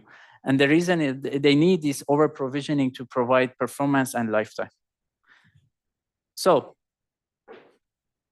imagine that we receive a request to write data with value A to logical block address of 0, and the size is 1 sector. So basically, SSD gives you a physical space to write this data. And so we are here assuming that logical block size is actually equals to physical page size. But usually nowadays, logical block size is around 4 kilobytes and physical page size is 16 kilobytes. So we have this mismatch that we're going to see soon how we are handling that. But here, just for simplicity, let's consider that. So again, after some time, you will receive a sequential or large write from logical block address 4. We want to write to 12 sectors, and these are the value from W to M. So basically, NAND flash chip, you may actually feel that, okay, now that I can have a very nice matching, right? That is logical block address 4, and we have here physical page address 4. So probably it's going to be nice, right, to write to these blocks. But essentially, what's happening in reality is completely different. So basically, SSD will write your data from the write point that it has. And then you have this mismatch. And the reason that you are doing that is because of this active block or write point approach. So in SSD, we are actually tries to keep only one block being written at a certain time. And this is due to the open block problems. When you have multiple blocks or many blocks as open, they are ready to write, they are actually susceptible to reliability issues. So SSD wants to make sure that whenever you have an open block, you are going to write to it as soon as possible. So it's not going to say that, okay, block 0 is ready for write, but yeah, I don't want to write it now. Let's write to block 1. That doesn't happen because of reliability reasons. And we keep writing to block 0. And another thing is that we also need to make sure that we obey to program sequence constraint. So we have this fixed program order within a block. So for example, you cannot, I mean, we don't see the example here, but for example, imagine that A was here. So we cannot, for example, write B here because B was it was the second program order. And actually, you need to obey the order in order to reduce the cell-to-cell interference. Okay, so now we have this problem. So you write your data in these physical pages. Now you receive a read command to logical block address 4, and the direction is read. But the problem is that where is logical block address 4? Where did I store it? So in order to address that, we maintain addressing this logical page address to physical page address mapping table. So that essentially tells us that for logical page address 4, the place is actually here, physical page address 1. So you actually query this table and to understand the address, and then you access your flash chip. So then you receive another actually update, another write to the basically physical to logical block address 0, but the value is a prompt, so you want to update it. So what essentially we are doing in SSC is that we are writing out of place. We are doing out of place update. So we write a prompt here, and we make this one as invalid. So this is invalid copy. And then we update the mapping table with this new physical page address 13. Then after some time, we receive another update. So we keep doing that, invalidation and updating mapping table, and so on and so forth. And at some point, we are running out of 3 pages, right? So we don't have enough page. And SSC does not wait to completely run out of all pages to recover from that. Usually, it actually starts fixing this problem and handling it a bit earlier than earlier. So whenever we are running out of 3 pages, we need to invoke garbage collection process. And garbage collection is actually to reclaim 3 pages by erasing invalid pages. So erase unit is block. If a victim block to erase has valid pages, all the valid pages need to be copied to other 3 pages.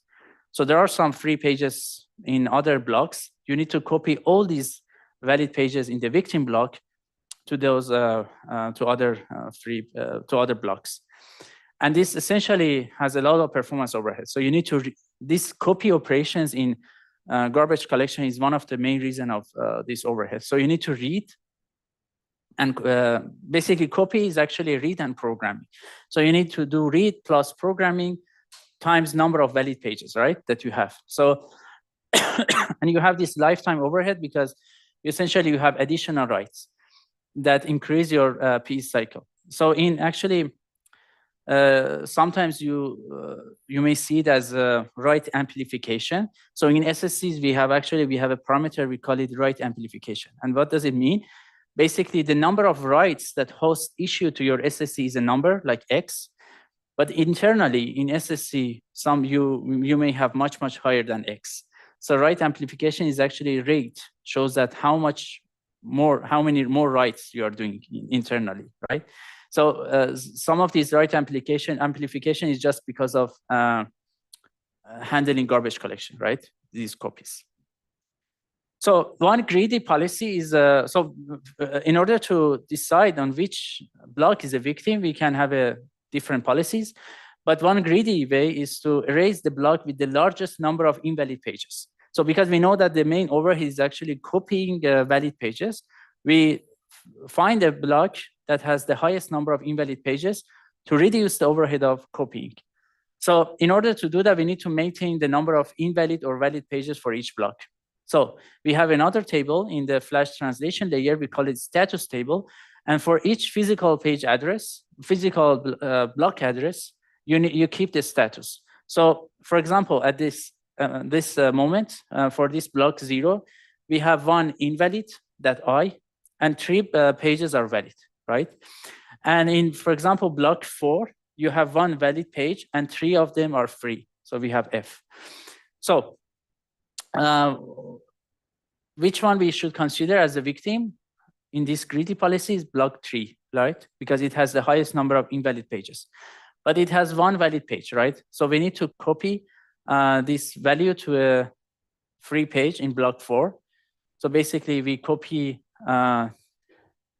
this data to block 4. So you need to actually read it. You first need to read it, and then you need to program it. And then you need to update the mapping table also for that, right? So you need to update. So after copying these to block 4, all these are becoming invalid. So this block 3 is completely invalid, and you can easily, you can erase it. And now block 4 has 2 valid pages and 2 free pages. But the important thing is that you also need to update the mapping table information for this value, right? So this is a bit tricky because you don't keep the another way around of this information. You always have logical to physical mapping address, but you don't have physical to logical mapping address, right? So here you only have the information for physical place. So that's actually a question, that how FTL knows physical page address 12 is mapped to logical page address 15. So the answer is that actually the physical to logical mapping is stored in each physical page as out of band area. When I was showing the page, I showed that we have 16 kilobyte plus some metadata information, and metadata information can be ECC and some other things. And this is one of them that essentially we are storing, that physical to logical mapping data is actually stored in each flash page. So, and once you actually, so now you can actually, erase your block tree. But this erasing is also happening kind of, lazy. We call it lazy erase. So the reason is that once you erase this block, you turn this block to an active block, which is the write point, right? But you already have a write point. You had this block 4 that you can write. So better to not erase block 3 and delay the erasing process until you really need that. So this is essentially how we are doing that. Okay, so garbage collection actually has a lot of performance issues due to basically all these large block size of NAND flash memory. So here is an example. Consider that the block contains 576 pages, and only 5% of the pages in the victim block are valid. So essentially, you need to copy around 28 pages. And if you calculate the GC latency, you will see that it's around 27,000 microsecond. And this is order of magnitude larger than latency that of TR and T program. And also erasing latency. The main bottleneck of erasing is not actually erasing latency, is garbage collection, that you need to copy a lot of data. So if FTL actually performs GC in an atomic manner, meaning that when garbage collection is happening, SSD is not answer to anything. It delays user requests for a significantly long time. And that's actually one of the reasons that when you were instrumenting not modern SSDs, like a few years ago, let's say, or decade, you will see that whenever you have this garbage collection invocation, the performance of SSD was significantly dropped. So the performance was kind of something like this, and then some comes significantly low because of this garbage collection. But nowadays, profiling does not show that, and there are some basically optimizations that we are doing for basically garbage collection. And this was actually one of the reasons of long tail latency in SSDs, that we have this performance fluctuation.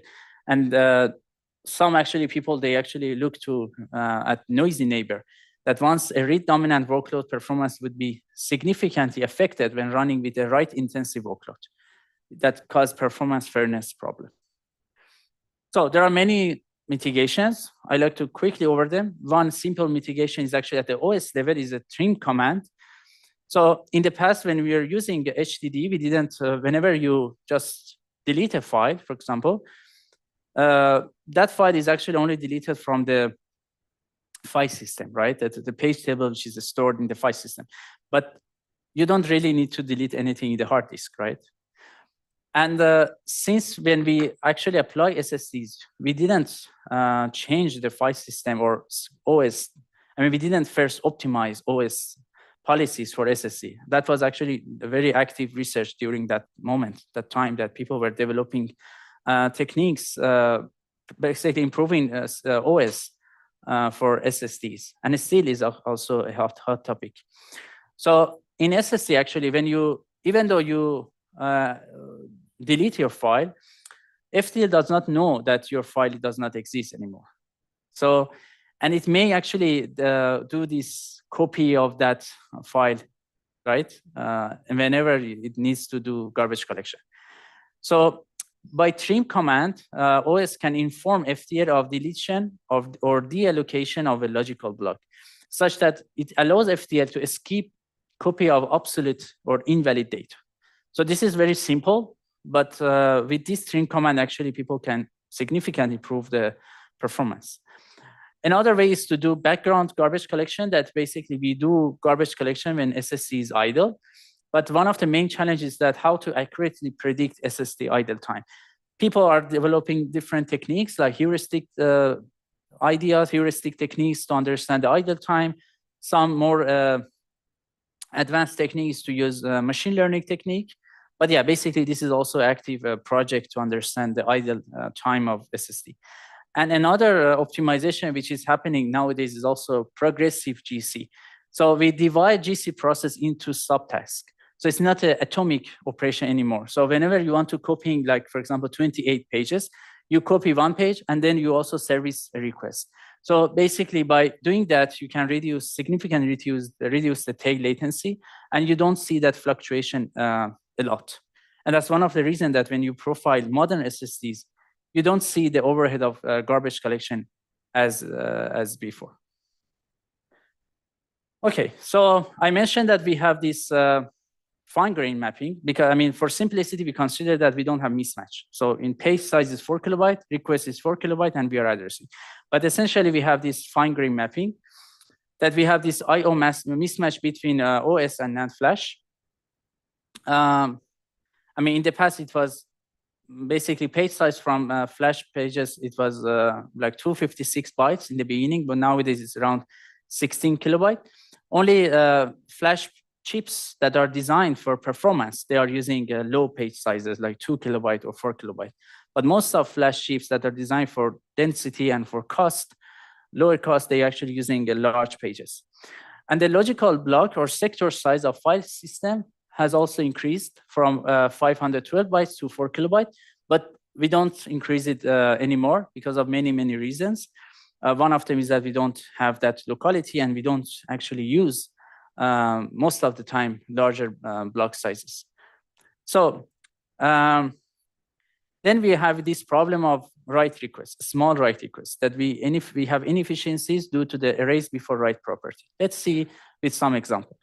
Here is one SSD that you have this physical page address from 0 to, I mean, yeah, we have 4 pages in block 0, 4 pages in block 1, and each page is 16 kilobyte. And this is the mapping table that we keep the mapping from logical page address to physical page address. So whenever you receive a request, you need to encode that logical block address. So we have this 4 kilobyte offset because we know that page is 16 kilobyte, but the request is actually 4 kilobyte. So we use the two LSB bits as a 4 kilobyte offset. That basically, so we don't check them, and then the rest of it is actually page number, right? So with this request, we know that the page number is 1, and the page offset is 0. So in the mapping table, we actually access this entry, page address 1, and we actually, for example, we write this request to this physical page address 0. And then we keep the information here, right? So sometime later, we receive another request to logical block address 1. But when you check the bit string, we see that the page number is actually 0, and you have this 4 kilobyte offset of 1. So you don't have basically, and this is the write to 2 sectors. So we check the, basically in mapping table, we need to update the information for logical page address 0.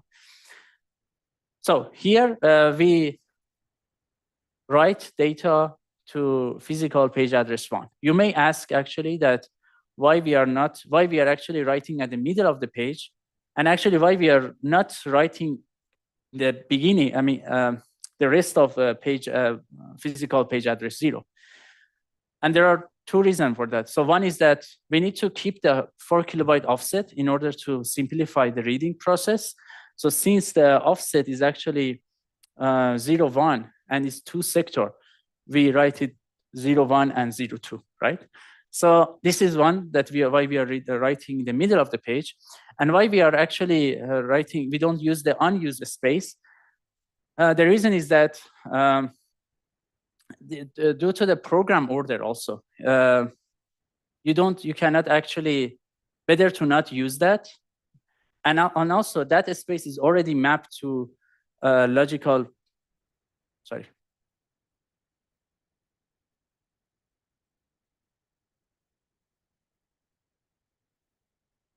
Yeah, okay, yeah. So yeah, that's the thing. Yeah, since the mapping table is actually kept by 16 kilobyte page granularity, this 3 slot here, that the offset for 0, 1 to 0, 3, they're actually for logical page address 0, 5 to 0, 7. I mean, here, right? So the continue of them. So basically, you cannot use them. It's already mapped to them. So you write B and C in that physical page address. And later on, you receive another request that you can actually write it to this physical page address 0. The question is that, can we use this unused space, write it or not? Probably the answer is no. But the interesting part is that why?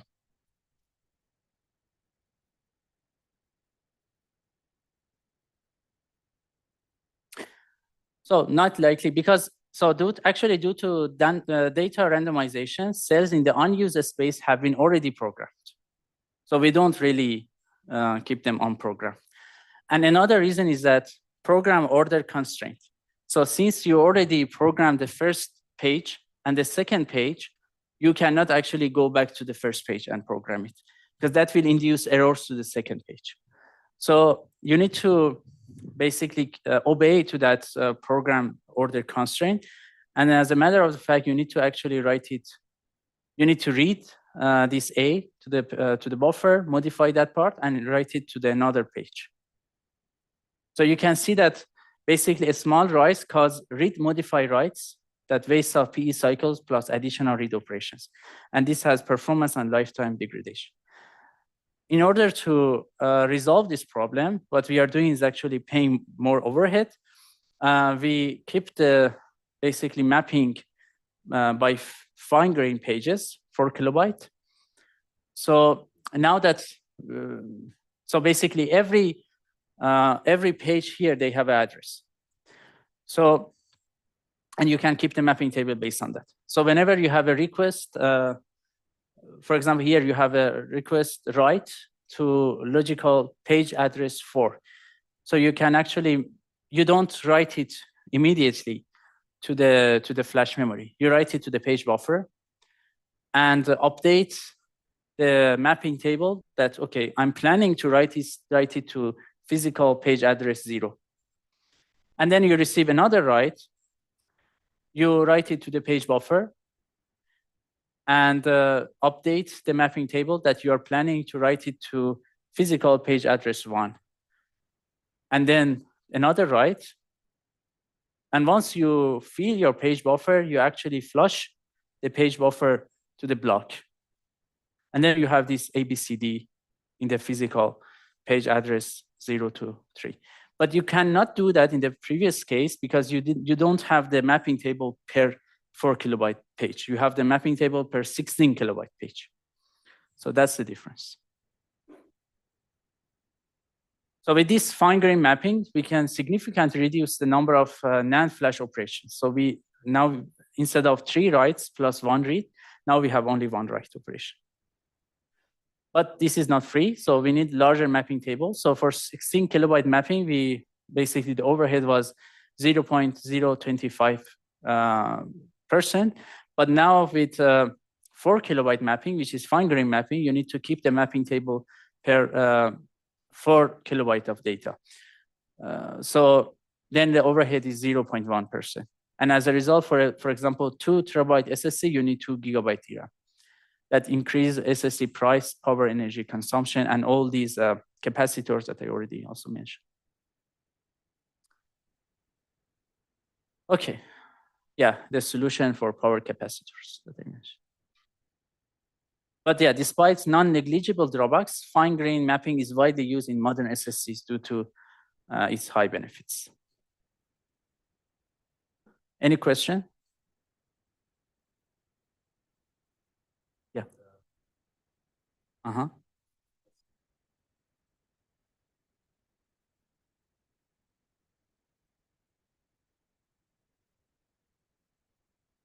Okay. Uh-huh. Oh, I see. Changing the mapping table, you mean, right? Changing. Yeah, that's actually very nice question. Yeah. So yeah, actually that's one of the source of wearing out SSC, like the updating the mapping table, right? But people are trying to update the mapping table in the DRAM. So in modern, I mean, previously in the traditional SSDs, or still actually in mobile scale SSDs that you don't have, you want low cost SSD. So you don't have large DRAMs basically inside the SSD, and you don't have a space for mapping table. So most of the mapping table is actually stored in the flash chip. But there is a technique, like, I mean, one technique, for example, can be from actually a paper in ASPLOS 2009, DFTL, which I will also mention, I mean, in the readings. So that you cache a part of mapping table that is active, right? So you need to cache a part of that in small DRAM or buffer, and you update there in order. But essentially, if you need to update mapping table inside the flash memory, is actually very bad. And people are trying to not do that. But in modern SSDs, in enterprise SSDs, basically the whole mapping table is kept in the DRAM. So you are basically updating, all the updates happening in the DRAM. And once you are turning off your SSD or your system, you need to write back your mapping table into the flash memory. Exactly. Yeah. Any questions? That was a very nice question, actually. Yeah.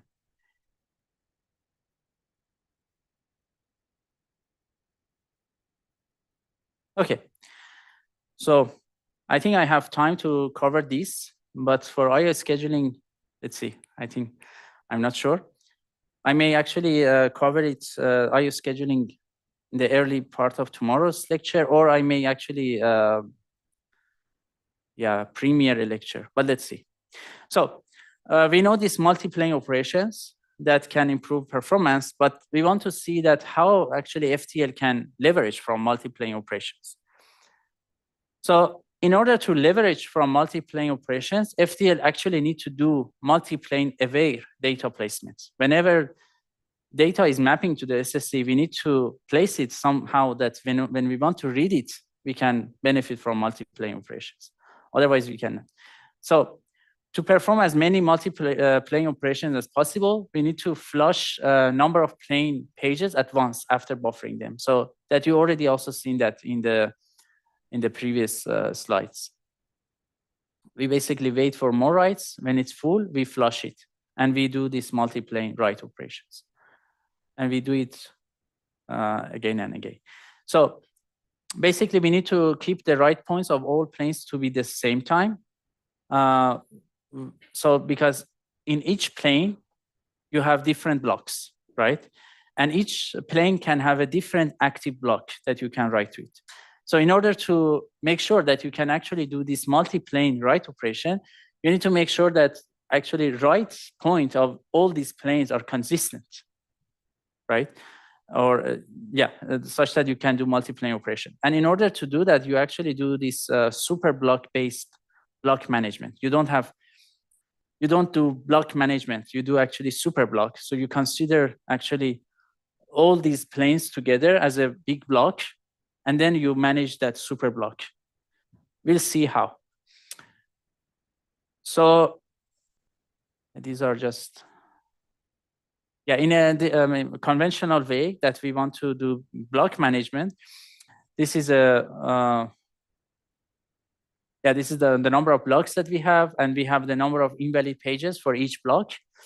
And whenever you want to do garbage collection, you need to consider a victim block, which has the highest number of invalid pages. So here, this block 2 is the victim selection. And then you need to copy the valid pages to this block n-1, and then you can basically invalidate all the pages in that block and erase it, right? And from that moment, actually, this block n-1 is the active block for write points. And this block 2 is going to be the next active block.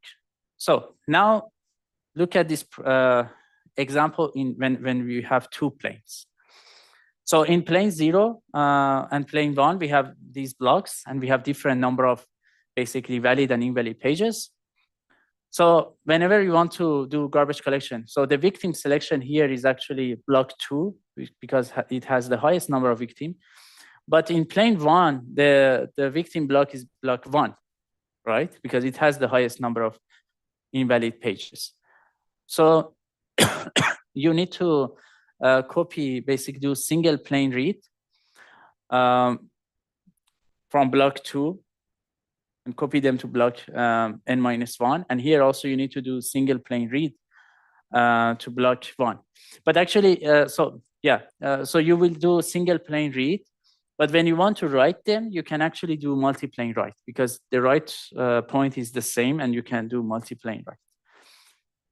But actually, block 2 has 2 more basically valid pages. So you need to do 2 single plane reads plus 2 single plane writes as well.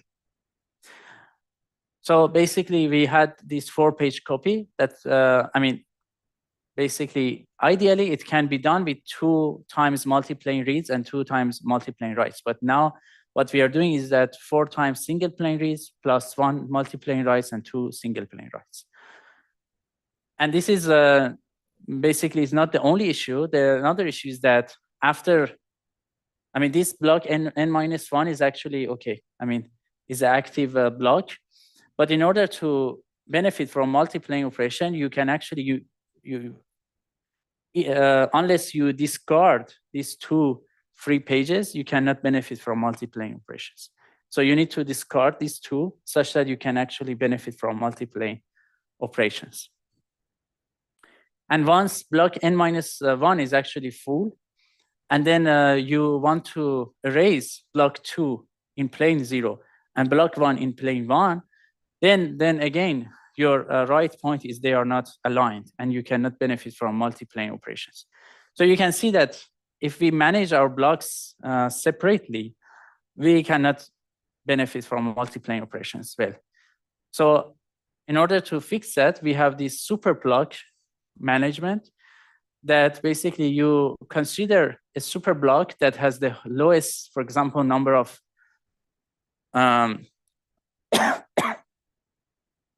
valid pages.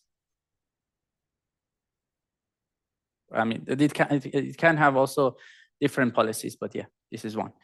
And then basically you copy them to your to block n-1, and as a result, when you after block n-1 also, when you erase block 1, super block 1, then you can keep benefiting from super block management as well, from multi-plane operations.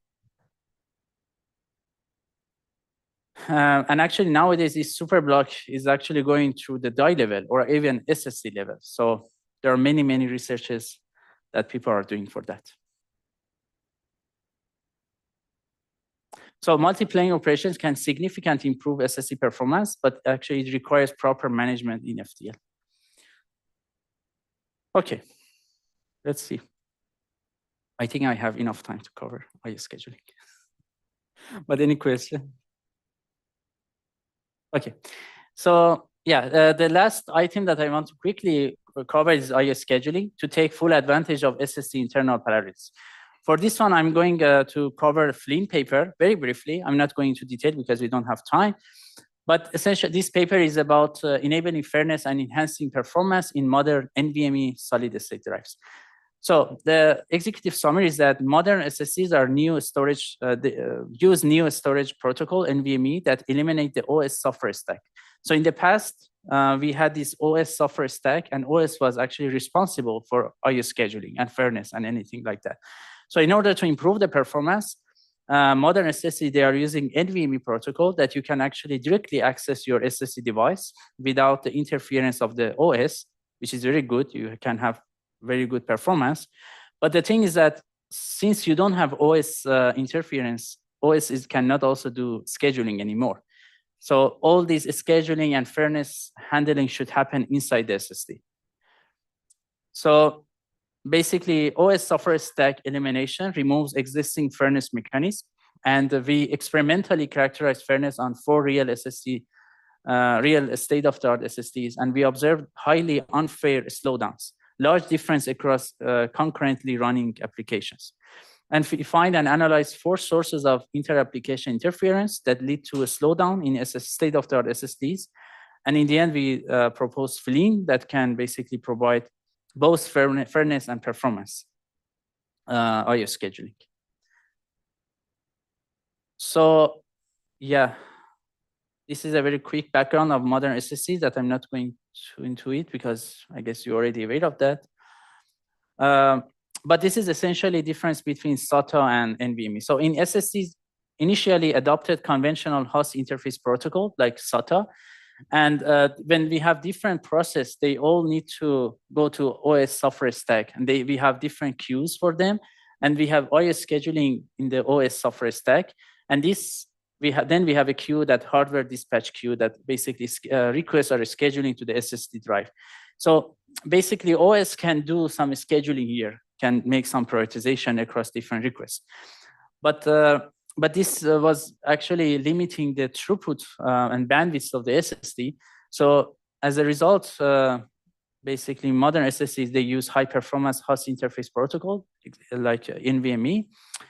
And this actually bypass OS intervention. So SSD now must perform scheduling. So we have different processes, and all of them, they have a queue that they can directly access SSD device. And then SSD is responsible to do basically a fairness control and IO scheduling. So we actually we defined some metrics for this analysis, like the slowdown, which is basically we consider alone execution of flows and shared execution of them. So we consider, for example, that you have 2 flows. You run them separately, alone, and you calculate the response time. And you also calculate the response time in a shared manner, right? Like the flow 1, when it's running with flow 2, it's a shared manner, it has a higher response time. So we define a slowdown per flow is a shared flow response time divided by alone flow response time. Essentially, lower is better. So a slowdown as much as low is better. And then unfairness, we define it as maximum slowdown divided by minimum slowdown, which again, lower is better. And fairness is 1 divided by unfairness. Then higher is better. So this is what we observed. You can see these 2 flows, black flow and red one, when they run together. So you can see that the red one is TPCC application, and the black one is TPCE application. So TPC is heavily affected by TPCC. And you can see that TPCC basically does not experience a lot of slowdown, but TPCE actually experiencing a lot of slowdown. And as a result, when you check the fairness, we have very low fairness among these 2 applications. And these are actually capturing from real studies. So we believe that SSD do not provide fairness among concurrently running flows. There are many reasons for that. One is that basically, different IO intensities. When basically different flows, they have different intensity among their requests. Like one of them is high intensive reads, the other one doesn't have that intensive reads. They can affect each other. So we did some experiment for that, which I'm not going into detail of that. But yeah, this you can show that. Maybe I will explain this one. So in order to do this experiment, what we essentially did, we had a baseline flow that we actually increased the intensity of that flow by increasing the request size from 16 to the intensity of the request to 1024. And we had another flow that was running, and you can see that basically we calculate the latency of that parallel flow with this flow. And we observe that the chip queue weighting is increasing significantly when we have higher intensity for the baseline flow. So that black bar is showing the chip queue weighting. And so as a result, we observed basically very poor fairness among these two applications. But these are synthetic workloads that we did. So basically from different IO intensities, this is also analysis that we did. And with the fairness basically curve, that you can see that fairness is actually dropping quickly when you increase the intensity of your applications. I mean, one of them. Another reason is actually different access pattern that it leads to basically a low queue wait time. So some of them is you can actually benefit from parallelism, and you evenly distribute transactions in chip level queues. But sometimes another flow that you cannot exploit from parallelism goes something like that. And then as a result, you have something like this. So this blue one that you can actually benefit from parallelism as well, but you cannot because basically these are the one that the chip needs to service them first. And essentially for blue one, you need to wait until red one is serviced. So yeah, this is source 2, which I don't want to go into also detail. We have also these different read-write ratios, which we observe, like the noisy neighbor, because of garbage collection. And this also garbage collection demand. Okay. I will also link to a talk that you can also understand this work better if you want. Sorry, it's a bit quick, but I prefer to finish it. Okay, so then let's see how we actually, so this is a summary that basically we have 4 major sources of unfairness in modern SSDs: different IO intensity, request access pattern, read-write ratio, and garbage collection demands. And our goal is to design an IO request scheduler for SSDs that can provide fairness among flows and address all these sources of interference. So Flynn is doing that. Flynn has 3 stages. Let me go to the stage. Yeah, the stage 1 is actually fairness-aware queue insertion. So basically, we have these request transactions in the queue. So you can actually you have this from high intensity to low intensity, and you can always sort this queue. And you always put requests from low intensity flows in the head of that queue, like by swapping them in order to service them faster, because they are gonna experience a lot of slowdown. So this is one in stage 1 that we are doing. So whenever we receive another request transaction, which is if it's from low intensity flow, we actually insert it here, but sometimes we even actually prioritize it even more. We have also stage 2, which is priority aware queue arbitration. So we obey to the arbitration that basically each queue has. Some flows, they have essentially higher priority because of some reasons that like the application is more important. and we need to obey to the quality of service. So stage 2 of the actually Flynn is doing that priority aware queue arbitrations. And stage 3 is actually weight balancing transaction selection. So we already see like this write and erase suspension, right? We usually do this suspend, write, and erase. But the thing is that these write and erase, sometimes we are suspending them a lot. So at some point you shouldn't actually suspend them because they are actually waiting a lot of time. So there was a stage in Flynn that we actually understand that can we suspend it anymore or no? I mean, does it make sense to suspend or not? Because sometimes suspending is very good for fairness and performance, but sometimes that write is actually waiting for a long time, and you shouldn't actually suspend it anymore. So stage 3 is essentially doing that. Yeah, and then we use MQSIM that you will see also in later lectures. And these are actually the results that basically by Flynn, we can improve fairness by an average of 70% by mitigating all 4 major sources of interference. And also, this is a performance that basically Flynn improves performance. I need to fix these boxes as well. Okay, there are many, many other results in the paper that if you are interested, you can take a look. And it's a conclusion. And I guess we cover our agenda, kind of. So tomorrow we'll start actually going through the processor design, the parallelism and heterogeneity. It's going to be a lot of fun. For this lecture, please check the after lecture version, because I'm going to add more references, and I also fix some, these issues of Flynn part.